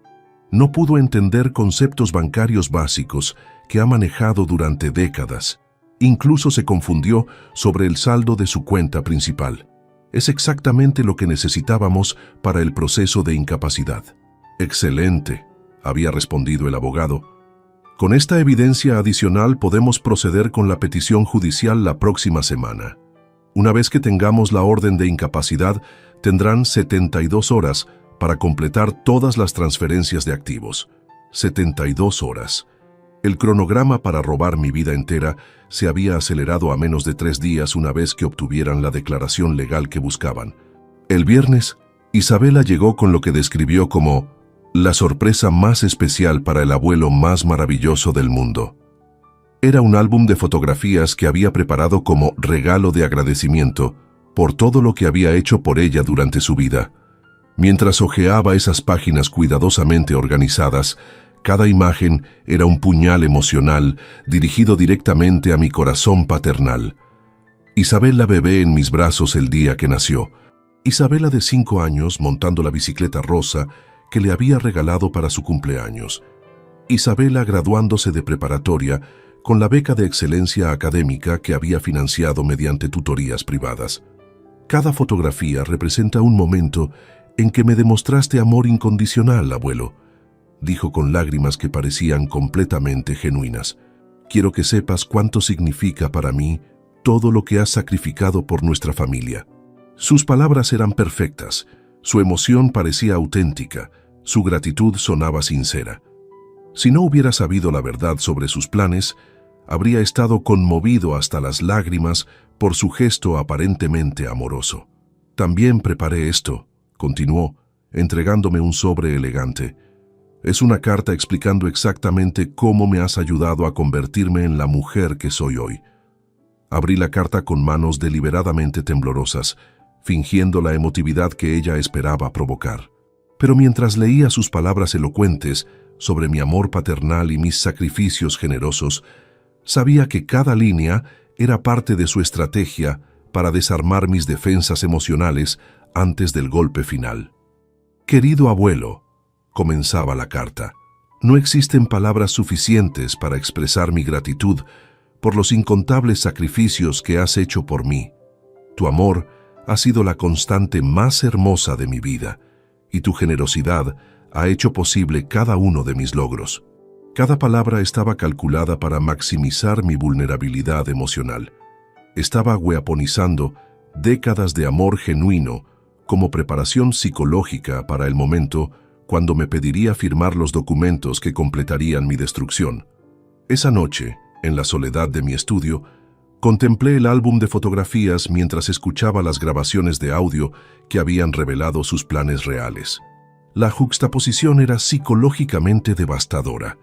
Imágenes de amor paternal auténtico, acompañadas por evidencia de traición calculada. Pero en lugar de depresión, sentí una claridad cristalina sobre lo que tenía que hacer. Habían cometido el error estratégico más fatal posible. Habían subestimado completamente la capacidad de venganza de alguien que había construido un imperio mediante la supervivencia en un mundo empresarial brutal. Durante las próximas horas, finalicé los aspectos más devastadores de mi contraofensiva. Había transferido secretamente $400,000 a cuentas offshore completamente inaccesibles para ellos. Había reestructurado la propiedad de mi empresa mediante fideicomisos legales que los excluían permanentemente. Había compilado evidencia de fraude, conspiración y abuso de ancianos que los enviaría a prisión por años. Pero lo más importante, había elegido el momento y lugar perfectos para revelar todo. La boda de Isabela en menos de una semana sería el escenario para la humillación más pública y devastadora que esta familia jamás había presenciado. Sonreí en la oscuridad, rodeado por décadas de fotografías familiares que ahora representaban testimonios de mi ingenuidad pasada. Muy pronto, esas mismas personas descubrirían el costo real de traicionar a alguien que había sobrevivido y prosperado mediante 5 décadas de competencia despiadada. La guerra estaba a punto de terminar, y yo había ganado antes de que ellos siquiera se dieran cuenta de que había comenzado. El sábado por la mañana, 5 días antes de la boda, recibí la llamada que confirmaría definitivamente la fecha de mi supuesta destrucción.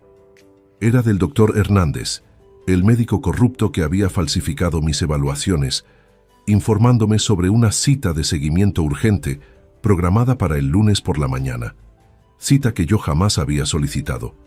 Señor Mendoza, necesitamos revisar los resultados de sus exámenes neurológicos recientes, mintió con una profesionalidad ensayada.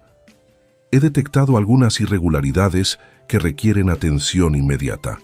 Por supuesto, no había habido exámenes neurológicos recientes. Esta era la cita donde oficialmente diagnosticaría mi incapacidad mental severa, proporcionando el documento médico final que Ricardo necesitaba para el proceso judicial del martes. El cronograma de mi aniquilación se había acelerado brutalmente. Mientras colgaba el teléfono, mi mente viajó inevitablemente a 1988, el año que había definido mi filosofía sobre la generosidad familiar. Carmen había sido diagnosticada con artritis reumatoide severa, una condición que requería tratamientos experimentales costosos no cubiertos por nuestro seguro médico básico. Recordaba vívidamente la conversación con el especialista en el Hospital San José.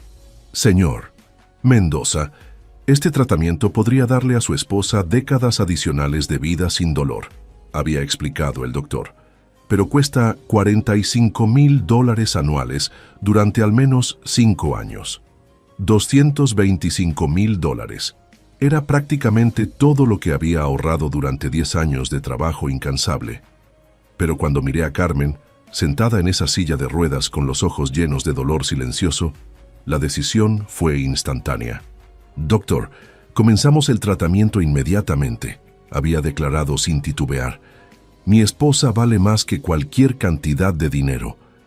Había liquidado mis inversiones personales, hipotecado la casa, incluso vendido mi automóvil y comenzado a caminar al trabajo para pagar esos tratamientos.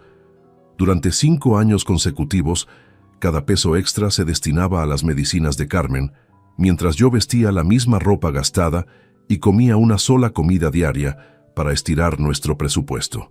Pero funcionó.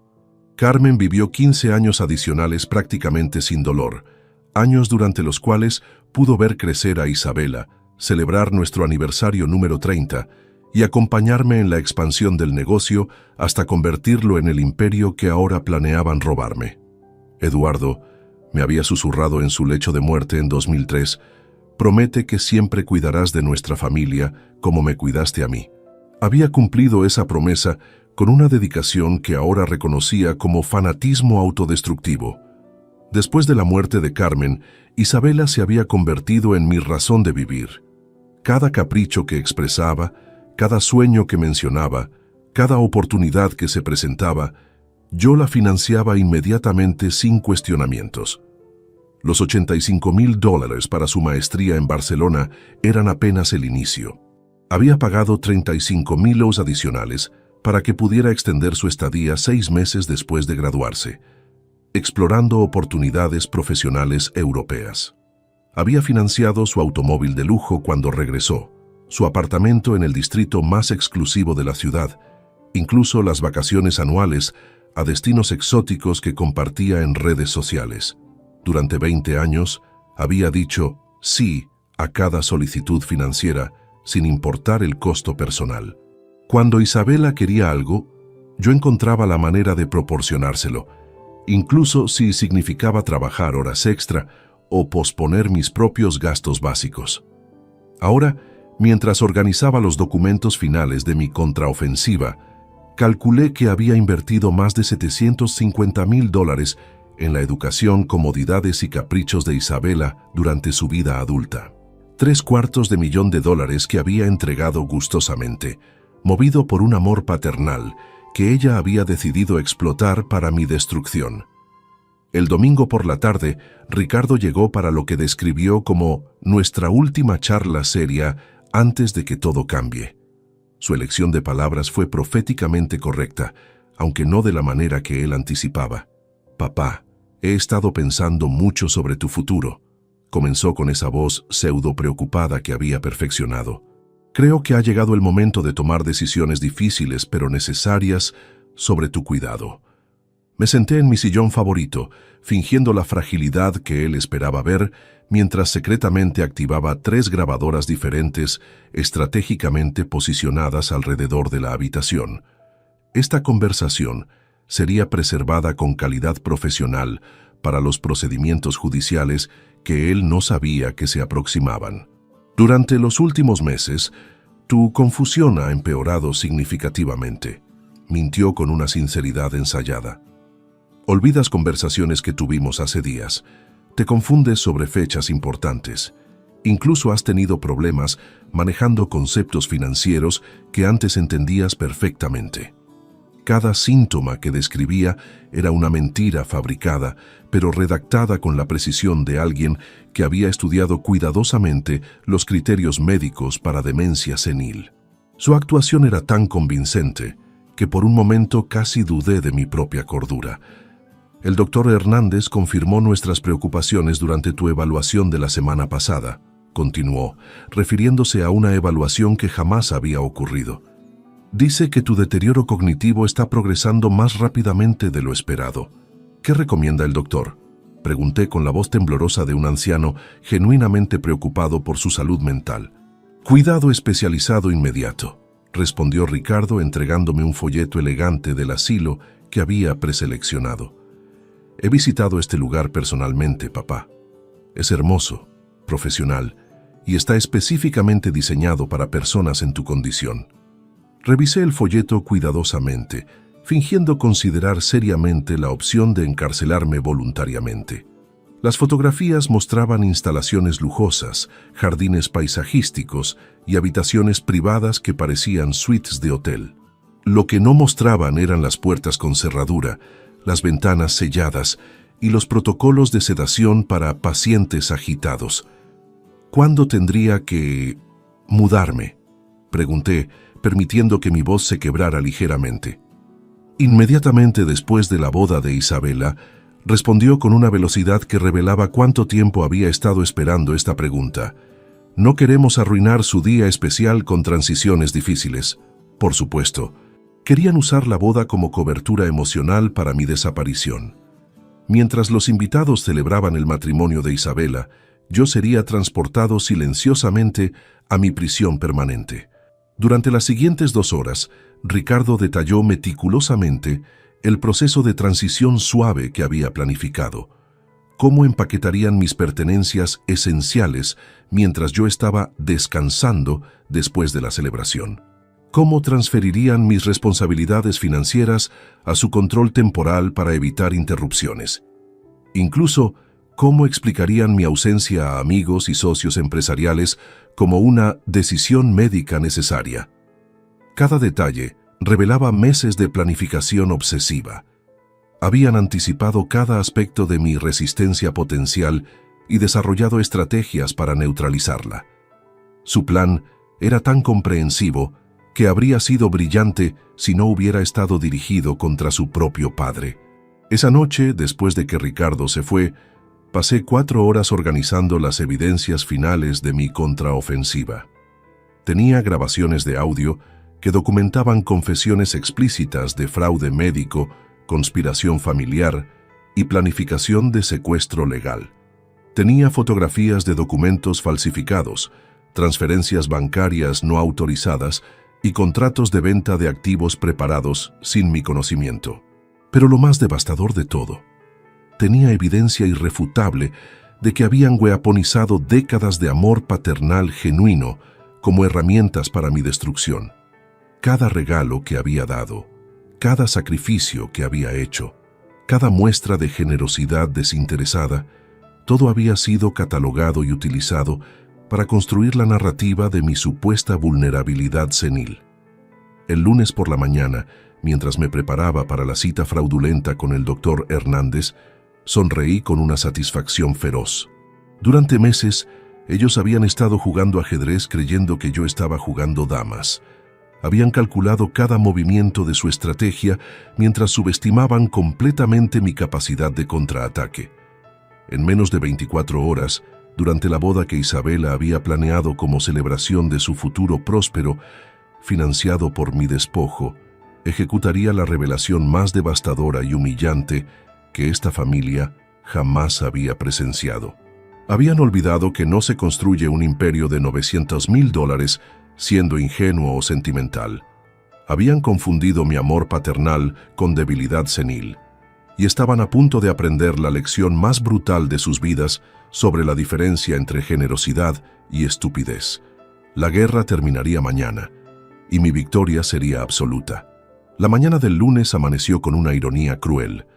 Era el último día que Ricardo e Isabela creerían que tenían control total sobre mi destino. Mientras me vestía para la cita fraudulenta con el doctor Hernández, cada prenda de ropa que me ponía se sentía como armadura de guerra. Hoy sería el día que finalizaría mi preparación para la batalla más importante de mi vida. El consultorio del doctor Hernández olía a desinfectante y traición. Durante 20 minutos lo observé actuar el papel del médico preocupado, mientras realizaba exámenes completamente innecesarios, fabricando síntomas que yo no tenía y documentando comportamientos que jamás había exhibido. Señor Mendoza, me temo que sus síntomas han progresado considerablemente desde nuestra última consulta, mintió mientras garabateaba notas en un expediente que contenía evaluaciones de citas que nunca habían ocurrido. Su desorientación temporal se ha intensificado y he observado signos preocupantes de agitación paranoica. Agitación paranoica. Habían añadido un diagnóstico psiquiátrico a mi supuesta demencia para justificar sedación forzosa si intentaba resistir mi encarcelamiento. La sofisticación médica de su conspiración era verdaderamente impresionante en su maldad pura. «Doctor», pregunté con la voz temblorosa de un anciano genuinamente asustado, «¿qué significa esto para mi independencia?» Sus ojos brillaron con una satisfacción apenas contenida mientras pronunciaba las palabras que Ricardo había pagado $75,000 para escuchar. «Me temo que ya no es seguro para usted vivir solo, señor Mendoza. Recomiendo cuidado especializado inmediato en un ambiente controlado». Firmó los documentos de incapacidad mental con una flourish teatral, sellando oficialmente mi supuesta incompetencia. Pero mientras lo hacía, yo activé discretamente la grabadora de audio de alta definición que llevaba oculta en mi chaqueta. Cada palabra de su diagnóstico fraudulento quedaría preservada para los fiscales federales que ya habían comenzado a investigar sus prácticas médicas corruptas. Durante el viaje de regreso a casa, llamé a mi investigador privado para confirmar que todos los elementos finales de mi contraofensiva estaban en posición. Las autoridades federales habían sido discretamente informadas sobre el fraude médico. Los medios de comunicación tenían copias de las evidencias más explosivas, programadas para publicación inmediatamente después de mi revelación pública. Incluso había contactado a varios de los invitados más prominentes de la boda para asegurar que la audiencia fuera lo más devastadoramente amplia posible. Esa tarde, Isabela llegó radiante con emoción prematrimonial, llevando el vestido de novia para una sesión de fotografías familiares íntimas que quería realizar antes de la ceremonia del día siguiente. Su belleza era indiscutible, su alegría parecía genuina, su amor aparente por mí se sentía auténtico, todo lo cual hacía su traición aún más psicológicamente devastadora. «Abuelo, quería tener algunas fotografías especiales contigo antes de la boda», dijo mientras organizaba el equipo fotográfico profesional que había traído. «Estas imágenes representarán el amor que hemos compartido durante toda mi vida». Me senté en mi sillón favorito, fingiendo la emoción paternal que ella esperaba, mientras secretamente documentaba cada momento de esta sesión fotográfica final. Estas serían las últimas imágenes de nuestra relación antes de que descubriera quién era yo realmente cuando me subestimaban. También, continuó con esa dulzura venenosa que había perfeccionado, traje los documentos finales que necesitamos firmar antes de mañana. Solo formalidades legales para asegurar que todo esté perfectamente organizado para mi nueva vida de casada. Los documentos eran los más audaces hasta ahora. Transferencia completa de mi empresa a un fideicomiso controlado por ella. Poder total sobre todas mis cuentas bancarias. Autorización para vender mi casa inmediatamente después de mi transición al cuidado especializado e incluso permisos para tomar decisiones médicas sobre tratamientos de fin de vida. «Isabela», dije mientras revisaba cuidadosamente cada página, «estos documentos son muy extensos. ¿Estás segura de que necesitamos firmar todo esto antes de tu boda?» «Absolutamente, abuelo», respondió sin el menor titubeo en su voz. «Mi abogado matrimonial insiste en que todos los activos familiares estén claramente definidos antes de la ceremonia. Es para proteger tanto mis intereses como los tuyos». Proteger mis intereses. Estaba usando terminología legal para disfrazar el robo más audaz que había presenciado en 5 décadas de mundo empresarial brutal. Durante las siguientes 2 horas, la observé implementar lo que solo podía describir como manipulación emocional de nivel maestro. Cada fotografía que tomábamos era acompañada por recuerdos aparentemente espontáneos de momentos significativos de nuestra relación. Cada abrazo era calculado para desarmar mis defensas racionales. Cada lágrima de gratitud estaba diseñada para hacerme firmar documentos que completarían mi destrucción total. Recuerdo cuando tenía 8 años y me llevaste a comprar mi primer vestido elegante, susurró mientras posábamos para otra fotografía. Gastaste $200 que no tenías porque querías que me sintiera como una princesa. Recordaba ese día vívidamente. Carmen había muerto apenas 6 meses antes, e Isabela había llorado durante horas porque no tenía ropa bonita para el funeral de su abuela. Había vaciado mi cuenta de ahorros personal para comprarle ese vestido negro con encajes blancos, junto con zapatos de charol y un abrigo de terciopelo. Ese día me enseñaste que el amor verdadero significa sacrificar todo por las personas que más importan. Continuó, usando mis propias lecciones de vida como armas psicológicas contra mí. Por eso sé que entiendes lo importante que es firmar estos documentos para proteger nuestro futuro familiar. Cada palabra estaba calculada para weaponizar décadas de amor paternal genuino. Estaba convirtiendo mi historia completa de generosidad desinteresada en justificación para mi despojo final. Después de 3 horas de manipulación psicológica intensiva, finalmente fingí capitular emocionalmente. «Está bien, princesa», dije con la voz quebrada de un abuelo completamente derrotado. «Sí, ¿crees que esto es lo mejor para la familia? Firmaré todo mañana después de tu ceremonia». Su alivio y satisfacción fueron tan intensos que casi irradiaban calor físico. Había conseguido lo que creía era mi rendición total, mi aceptación completa de mi propia destrucción por amor familiar. «Gracias, abuelo», susurró mientras me abrazaba con lo que interpreté como gratitud genuina, mezclada con triunfo calculado. «Prometo que siempre cuidaré de ti, sin importar lo que pase». Esa noche, después de que Isabela se fue, me senté en mi estudio rodeado por 40 años de fotografías familiares que ahora parecían evidencia de mi propia ingenuidad sistemática. Pero en lugar de depresión, sentí una claridad cristalina sobre lo que tenía que hacer en las próximas 24 horas. Había pasado la última llamada telefónica, revisando cada detalle de mi plan con el equipo legal que había contratado secretamente. Los fiscales federales estarían presentes discretamente en la boda, listos para ejecutar órdenes de arresto inmediatamente después de mi revelación pública. Los medios de comunicación tenían copias de todas las evidencias, programadas para transmisión en vivo durante la recepción. Incluso había coordinado con varios invitados prominentes para asegurar que la audiencia incluyera personas influyentes que amplificarían el impacto social de la revelación. Pero lo más importante, había preparado la revelación más devastadora imaginable para el momento perfecto durante la celebración. No sería simplemente una exposición de su conspiración, sería una demostración pública absoluta de la diferencia entre experiencia genuina y ambición juvenil mal calculada. Sonreí en la oscuridad de mi estudio mientras contemplaba la fotografía de Carmen en nuestra boda hace 45 años. «Mañana, mi amor», susurré a su imagen sonriente, «finalmente haré honor a la promesa que te hice de proteger a nuestra familia, pero no de la manera que ninguno de nosotros jamás imaginó».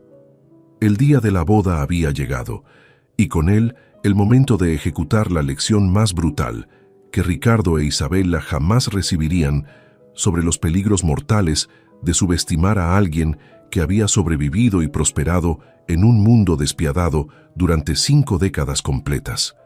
La guerra terminaría hoy, y mi victoria sería tan completa, tan pública, tan devastadora, que sería recordada por generaciones como advertencia sobre el costo real de traicionar el amor familiar genuino. La mañana de la boda amaneció con un cielo despejado que parecía burlarse de la tormenta que yo sabía se desataría antes del atardecer. Mientras me vestía con mi mejor traje, el mismo que había usado para firmar mi contrato más importante hace 20 años, cada botón que abrochaba se sentía como preparación para la batalla final de mi vida. La ceremonia se desarrolló con la perfección nauseabunda que Isabela había planificado meticulosamente.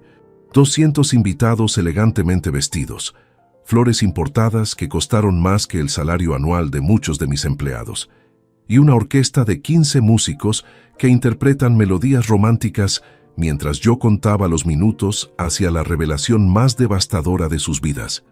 Ricardo caminó por el pasillo con una sonrisa triunfante que me revolvió el estómago. Sabía que en menos de 24 horas, según su cronograma secreto, Yo estaría sedado y encerrado en el asilo mientras él celebraba el control total sobre mi imperio. Su confianza era tan absoluta que prácticamente irradiaba arrogancia. Isabela lucía radiante en su vestido de $25,000, vestido que yo había financiado, naturalmente, como parte de los gastos de boda que había estado pagando durante meses. Cada perla de su tiara, cada diamante de sus aretes, cada detalle de su atuendo nupcial había sido comprado con dinero robado de las cuentas de la empresa que planeaban liquidar. Durante la ceremonia, fingí la emoción paternal que todos esperaban ver. Aplaudí en los momentos apropiados, sonreí para las fotografías, incluso derramé algunas lágrimas cuando Isabela pronunció sus votos matrimoniales. Pero internamente, estaba repasando cada detalle de la operación militar que ejecutaría en exactamente 90 minutos. La recepción comenzó con brindis tradicionales y discursos llenos de lugares comunes sobre el amor familiar y las bendiciones generacionales. Varios invitados me felicitaron por haber criado una nieta tan excepcional y por ser el patriarca más generoso que habían conocido. Sus palabras bondadosas serían particularmente irónicas en retrospectiva. A las 4:30 p.m., exactamente según mi cronograma planificado, Ricardo se acercó con los documentos finales que creía sellarían mi destino. Su timing era perfecto. La mayoría de los invitados habían consumido suficiente alcohol como para estar relajados, pero aún completamente alertos para presenciar lo que se aproximaba. «Papá», dijo con esa sonrisa falsa que había perfeccionado durante meses. Isabela y yo queríamos manejar esos últimos detalles legales antes de que terminen las celebraciones. «¿Podrías acompañarnos a la biblioteca por unos minutos?» «Por supuesto, hijo», respondí con la docilidad de un cordero dirigiéndose al matadero. «Pero ¿por qué no manejamos esto aquí frente a toda la familia? Después de todo, estos documentos afectan el futuro de todos nosotros». Su expresión cambió momentáneamente, una microexpresión de pánico que fue reemplazada inmediatamente por una sonrisa más amplia. «Bueno, si prefieres hacerlo públicamente...» «Absolutamente», declaré, alzando mi voz lo suficiente para captar la atención de las mesas circundantes. «De hecho, creo que todos nuestros invitados deberían escuchar esto. Después de todo, se trata del legado que he construido para mi familia durante 45 años». Isabela se acercó rápidamente, sus ojos brillando con lo que interpretó como mi cooperación final. «Abuelo, tal vez sería mejor...» «No, querida», interrumpí con firmeza creciente. «Ha llegado el momento de que todos sepan exactamente qué tipo de legado he construido y qué tipo de familia he criado». Un silencio gradual se extendió por el salón cuando los invitados comenzaron a percibir que algo significativo estaba ocurriendo. Las conversaciones se detuvieron, las copas de champán se posaron sobre las mesas y todos los ojos se dirigieron hacia nosotros tres, parados en el centro del salón como actores en el escenario final de una tragedia griega. «Ricardo», comencé con una voz que ganaba poder con cada palabra, «durante los últimos 6 meses he estado observando con fascinación científica mientras tú e Isabela ejecutaban el plan más sofisticado de robo familiar que he presenciado en mi vida». Su rostro palideció instantáneamente, pero logró mantener una sonrisa nerviosa. «Papá, no sé de qué estás hablando». «¿No?», pregunté, sacando lentamente una carpeta de documentos de mi chaqueta. «¿No sabes sobre los $47,000 que has estado robando gradualmente de las cuentas de la empresa durante los últimos 8 meses?» Un murmullo de shock se extendió por el salón. Isabela trató de intervenir. «Abuelo, estás confundido». «¿Confundido?». Reí con una frialdad que hizo que varios invitados retrocedieran instintivamente. Como cuando Isabela cambió deliberadamente las fechas de mis citas médicas para crear evidencia falsa de mi supuesta demencia. O cuando tú, Ricardo, pagaste $75,000 al doctor Hernández para que falsificara reportes médicos sobre mi incapacidad mental. El silencio en el salón se volvió sepulcral. Pude ver las expresiones de los invitados transformándose de confusión a horror mientras comenzaban a comprender la magnitud de lo que estaba revelando. «Durante 6 meses», continué, mi voz ahora proyectándose claramente por todo el salón. He documentado meticulosamente cada aspecto de su conspiración para robarme mi empresa de $900,000, vender mi casa y encerrarme en un asilo mientras ustedes celebraban con el dinero que robaron de mi vida entera. Ricardo finalmente explotó. «¡Estás loco, viejo! Todo lo que hicimos fue por tu propio bien». El insulto fue la gota que colmó el vaso. Me lancé hacia adelante y lo abofeteé con una fuerza que no sabía que aún poseía. «No me llames loco, parásito ingrato». Él perdió completamente el control, empujándome violentamente hacia atrás mientras gritaba: «Firma esos malditos documentos ahora mismo, o te haré internar por la fuerza». Gritos de horror llenaron el salón cuando varios invitados presenciaron a un hombre de 45 años atacando físicamente a su padre de 68 años en plena boda de su hija. Teléfonos celulares aparecieron instantáneamente, grabando cada segundo de su colapso público. Pero entonces Isabela hizo algo que ni yo había anticipado. Con lágrimas corriendo por su rostro, gritó con una desesperación que silenciaría el salón entero: «¡Basta! No puedo seguir con esta mentira». Se dirigió al centro del salón, su vestido de novia manchado por las lágrimas, y declaró con una voz que tembló pero nunca se quebró: «Abuelo tiene razón sobre todo, pero hay algo que él no sabe, algo que nadie sabe». Miró directamente a Ricardo con una furia que nunca había visto en sus ojos. «Papá, cuéntales a todos por qué realmente necesitabas el dinero del abuelo. Cuéntales sobre los $340,000 que robaste de la empresa durante los últimos 3 años. Cuéntales sobre tus deudas de juego. Cuéntales sobre los prestamistas que amenazaron con matarte si no pagabas antes de fin de año». El salón explotó en caos total. Ricardo se tambaleó como si hubiera recibido un golpe físico, mientras Isabela continuó su confesión devastadora. Él me chantajeó para participar en este plan. Me dijo que si no lo ayudaba a conseguir el dinero del abuelo, perdería la casa familiar, la empresa, todo. Me amenazó con arruinar mi boda, mi futuro, mi vida entera. Se dirigió hacia mí con los brazos extendidos. «Abuelo, perdóname. He estado documentando todo para protegerte, no para destruirte. Tengo grabaciones de cada amenaza que papá me hizo, evidencia de cada dólar que robó, pruebas de su adicción al juego que ha estado ocultando durante años». En ese momento, los agentes federales que habían estado esperando discretamente entre los invitados se acercaron con órdenes de arresto. Ricardo, completamente derrotado y expuesto públicamente, no ofreció resistencia cuando le pusieron las esposas. Mientras los periodistas llegaban para cubrir lo que rápidamente se convertiría en el escándalo familiar más documentado del año, abracé a Isabela, quien lloró en mis brazos como la niña asustada que había sido durante todo este ordeal. «Abuelo», susurró entre sollozos, «siento haberte hecho creer que te había traicionado. Pero era la única manera de obtener evidencia suficiente para protegerte de él». Miré alrededor del salón, donde 200 invitados presenciaban la destrucción total de Ricardo, social, legal, financiera y familiar. Su reputación estaba arruinada para siempre, sus amistades empresariales terminadas, su futuro reducido a años de prisión federal.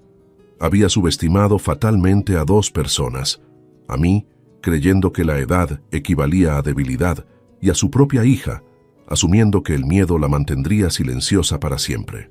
Mientras los medios documentaban su arresto y su empresa de transporte lo llevaba hacia una celda federal, sonreí con una satisfacción que había estado esperando durante 6 meses de tortura psicológica.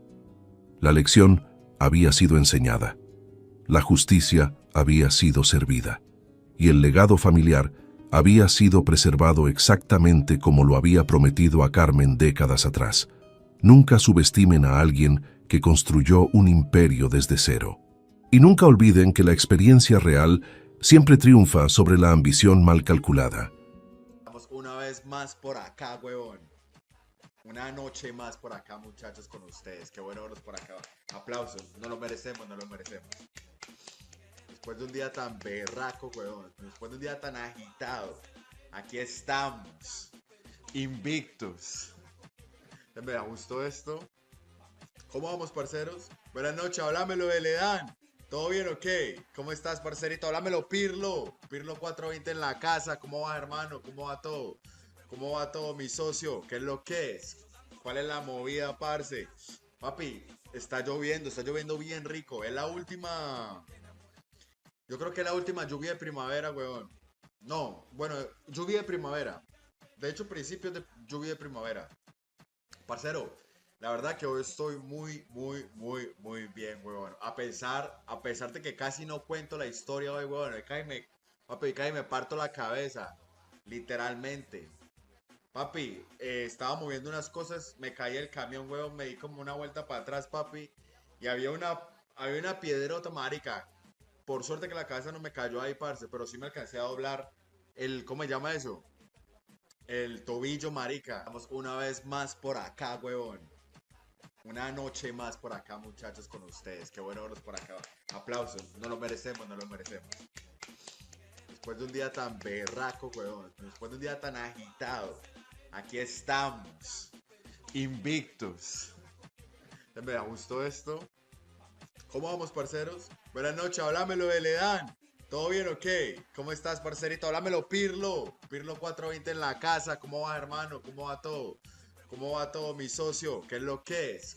¿Cuál es la movida, parce? Papi, está lloviendo bien rico. Es la última. Yo creo que es la última lluvia de primavera, weón. No, bueno, lluvia de primavera. De hecho, principios de lluvia de primavera. Parcero, la verdad que hoy estoy muy bien, weón. A pesar de que casi no cuento la historia hoy, weón. Papi, cae me parto la cabeza. Literalmente. Papi, estaba moviendo unas cosas, me caí el camión, weón, me di como una vuelta para atrás, papi. Y había una piedrota, marica. Por suerte que la cabeza no me cayó ahí, parce, pero sí me alcancé a doblar ¿cómo se llama eso? El tobillo, marica. Estamos una vez más por acá, weón. Una noche más por acá, muchachos, con ustedes. Qué bueno verlos por acá. Aplausos. No lo merecemos, no lo merecemos. Después de un día tan berraco, weón. Después de un día tan agitado.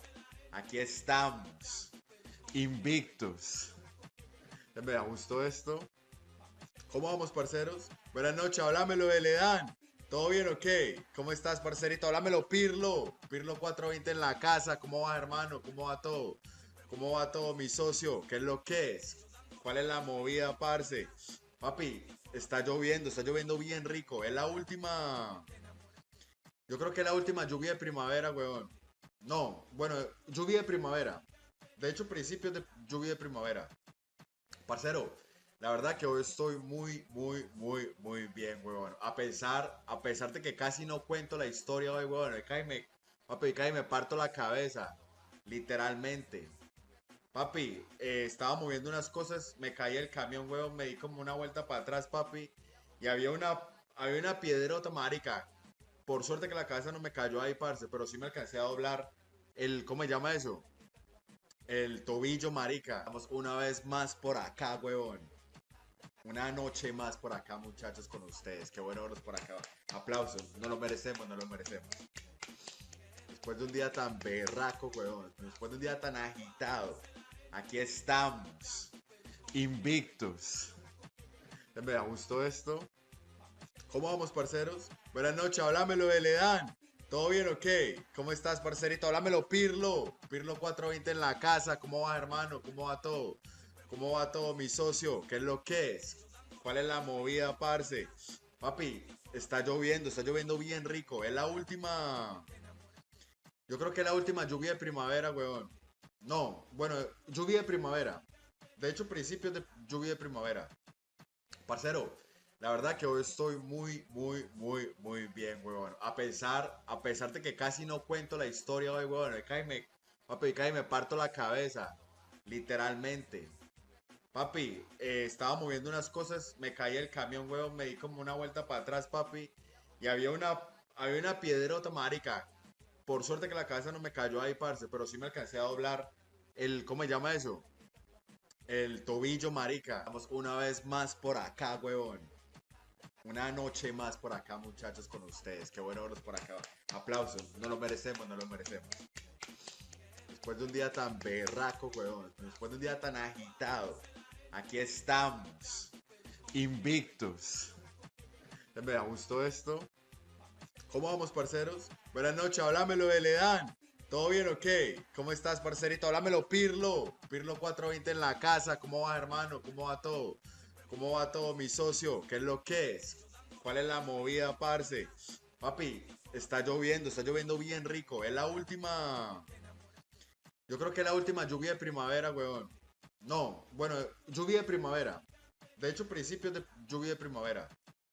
Parcero, la verdad que hoy estoy muy bien, weón. A pesar de que casi no cuento la historia hoy, weón. Papi, cae me parto la cabeza. Literalmente. Papi, estaba moviendo unas cosas, me caí el camión, weón, me di como una vuelta para atrás, papi. Y había una piedrota, marica. Por suerte que la cabeza no me cayó ahí, parce, pero sí me alcancé a doblar ¿cómo se llama eso? El tobillo, marica. Vamos una vez más por acá, weón. Una noche más por acá, muchachos, con ustedes. Qué bueno verlos por acá.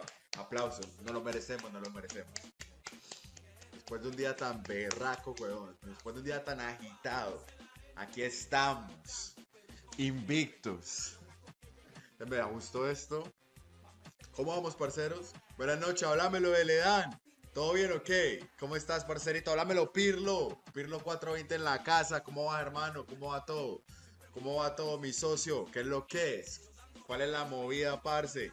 Papi, está lloviendo bien rico. Es la última. Yo creo que es la última lluvia de primavera, weón. No, bueno, lluvia de primavera. De hecho, principios de lluvia de primavera. Parcero, la verdad que hoy estoy muy bien, weón. A pesar de que casi no cuento la historia hoy, weón. Papi, cae me parto la cabeza. Literalmente. Papi, estaba moviendo unas cosas, me caí el camión, weón, me di como una vuelta para atrás, papi. Y había una piedrota, marica. Por suerte que la cabeza no me cayó ahí, parce, pero sí me alcancé a doblar ¿cómo se llama eso? El tobillo, marica. Vamos una vez más por acá, weón. Una noche más por acá, muchachos, con ustedes. Qué bueno verlos por acá. Aplausos. No lo merecemos, no lo merecemos. Después de un día tan berraco, weón. Después de un día tan agitado. Aquí estamos. Invictos. Me gustó esto. ¿Cómo vamos, parceros? Buenas noches, háblamelo de Ledán. ¿Todo bien o qué? ¿Cómo estás, parcerito? Háblamelo, Pirlo. Pirlo 420 en la casa. ¿Cómo va, hermano? ¿Cómo va todo? ¿Cómo va todo, mi socio? ¿Qué es lo que es? ¿Cuál es la movida, parce? Papi, está lloviendo bien rico. Es la última. Yo creo que es la última lluvia de primavera, weón. No, bueno, lluvia de primavera. De hecho, principios de lluvia de primavera. Parcero, la verdad que hoy estoy muy bien, weón. A pesar de que casi no cuento la historia hoy, weón. Papi, cae me parto la cabeza. Literalmente. Papi, estaba moviendo unas cosas, me caí el camión, weón, me di como una vuelta para atrás, papi. Y había una piedrota, marica. Por suerte que la cabeza no me cayó ahí, parce, pero sí me alcancé a doblar ¿cómo se llama eso? El tobillo, marica. Vamos una vez más por acá, weón. Una noche más por acá, muchachos, con ustedes. Qué bueno verlos por acá. Aplausos. No lo merecemos, no lo merecemos. Después de un día tan berraco, weón. Después de un día tan agitado. Aquí estamos. Invictos. Me gustó esto. ¿Cómo vamos, parceros? Buenas noches, háblamelo de Ledán.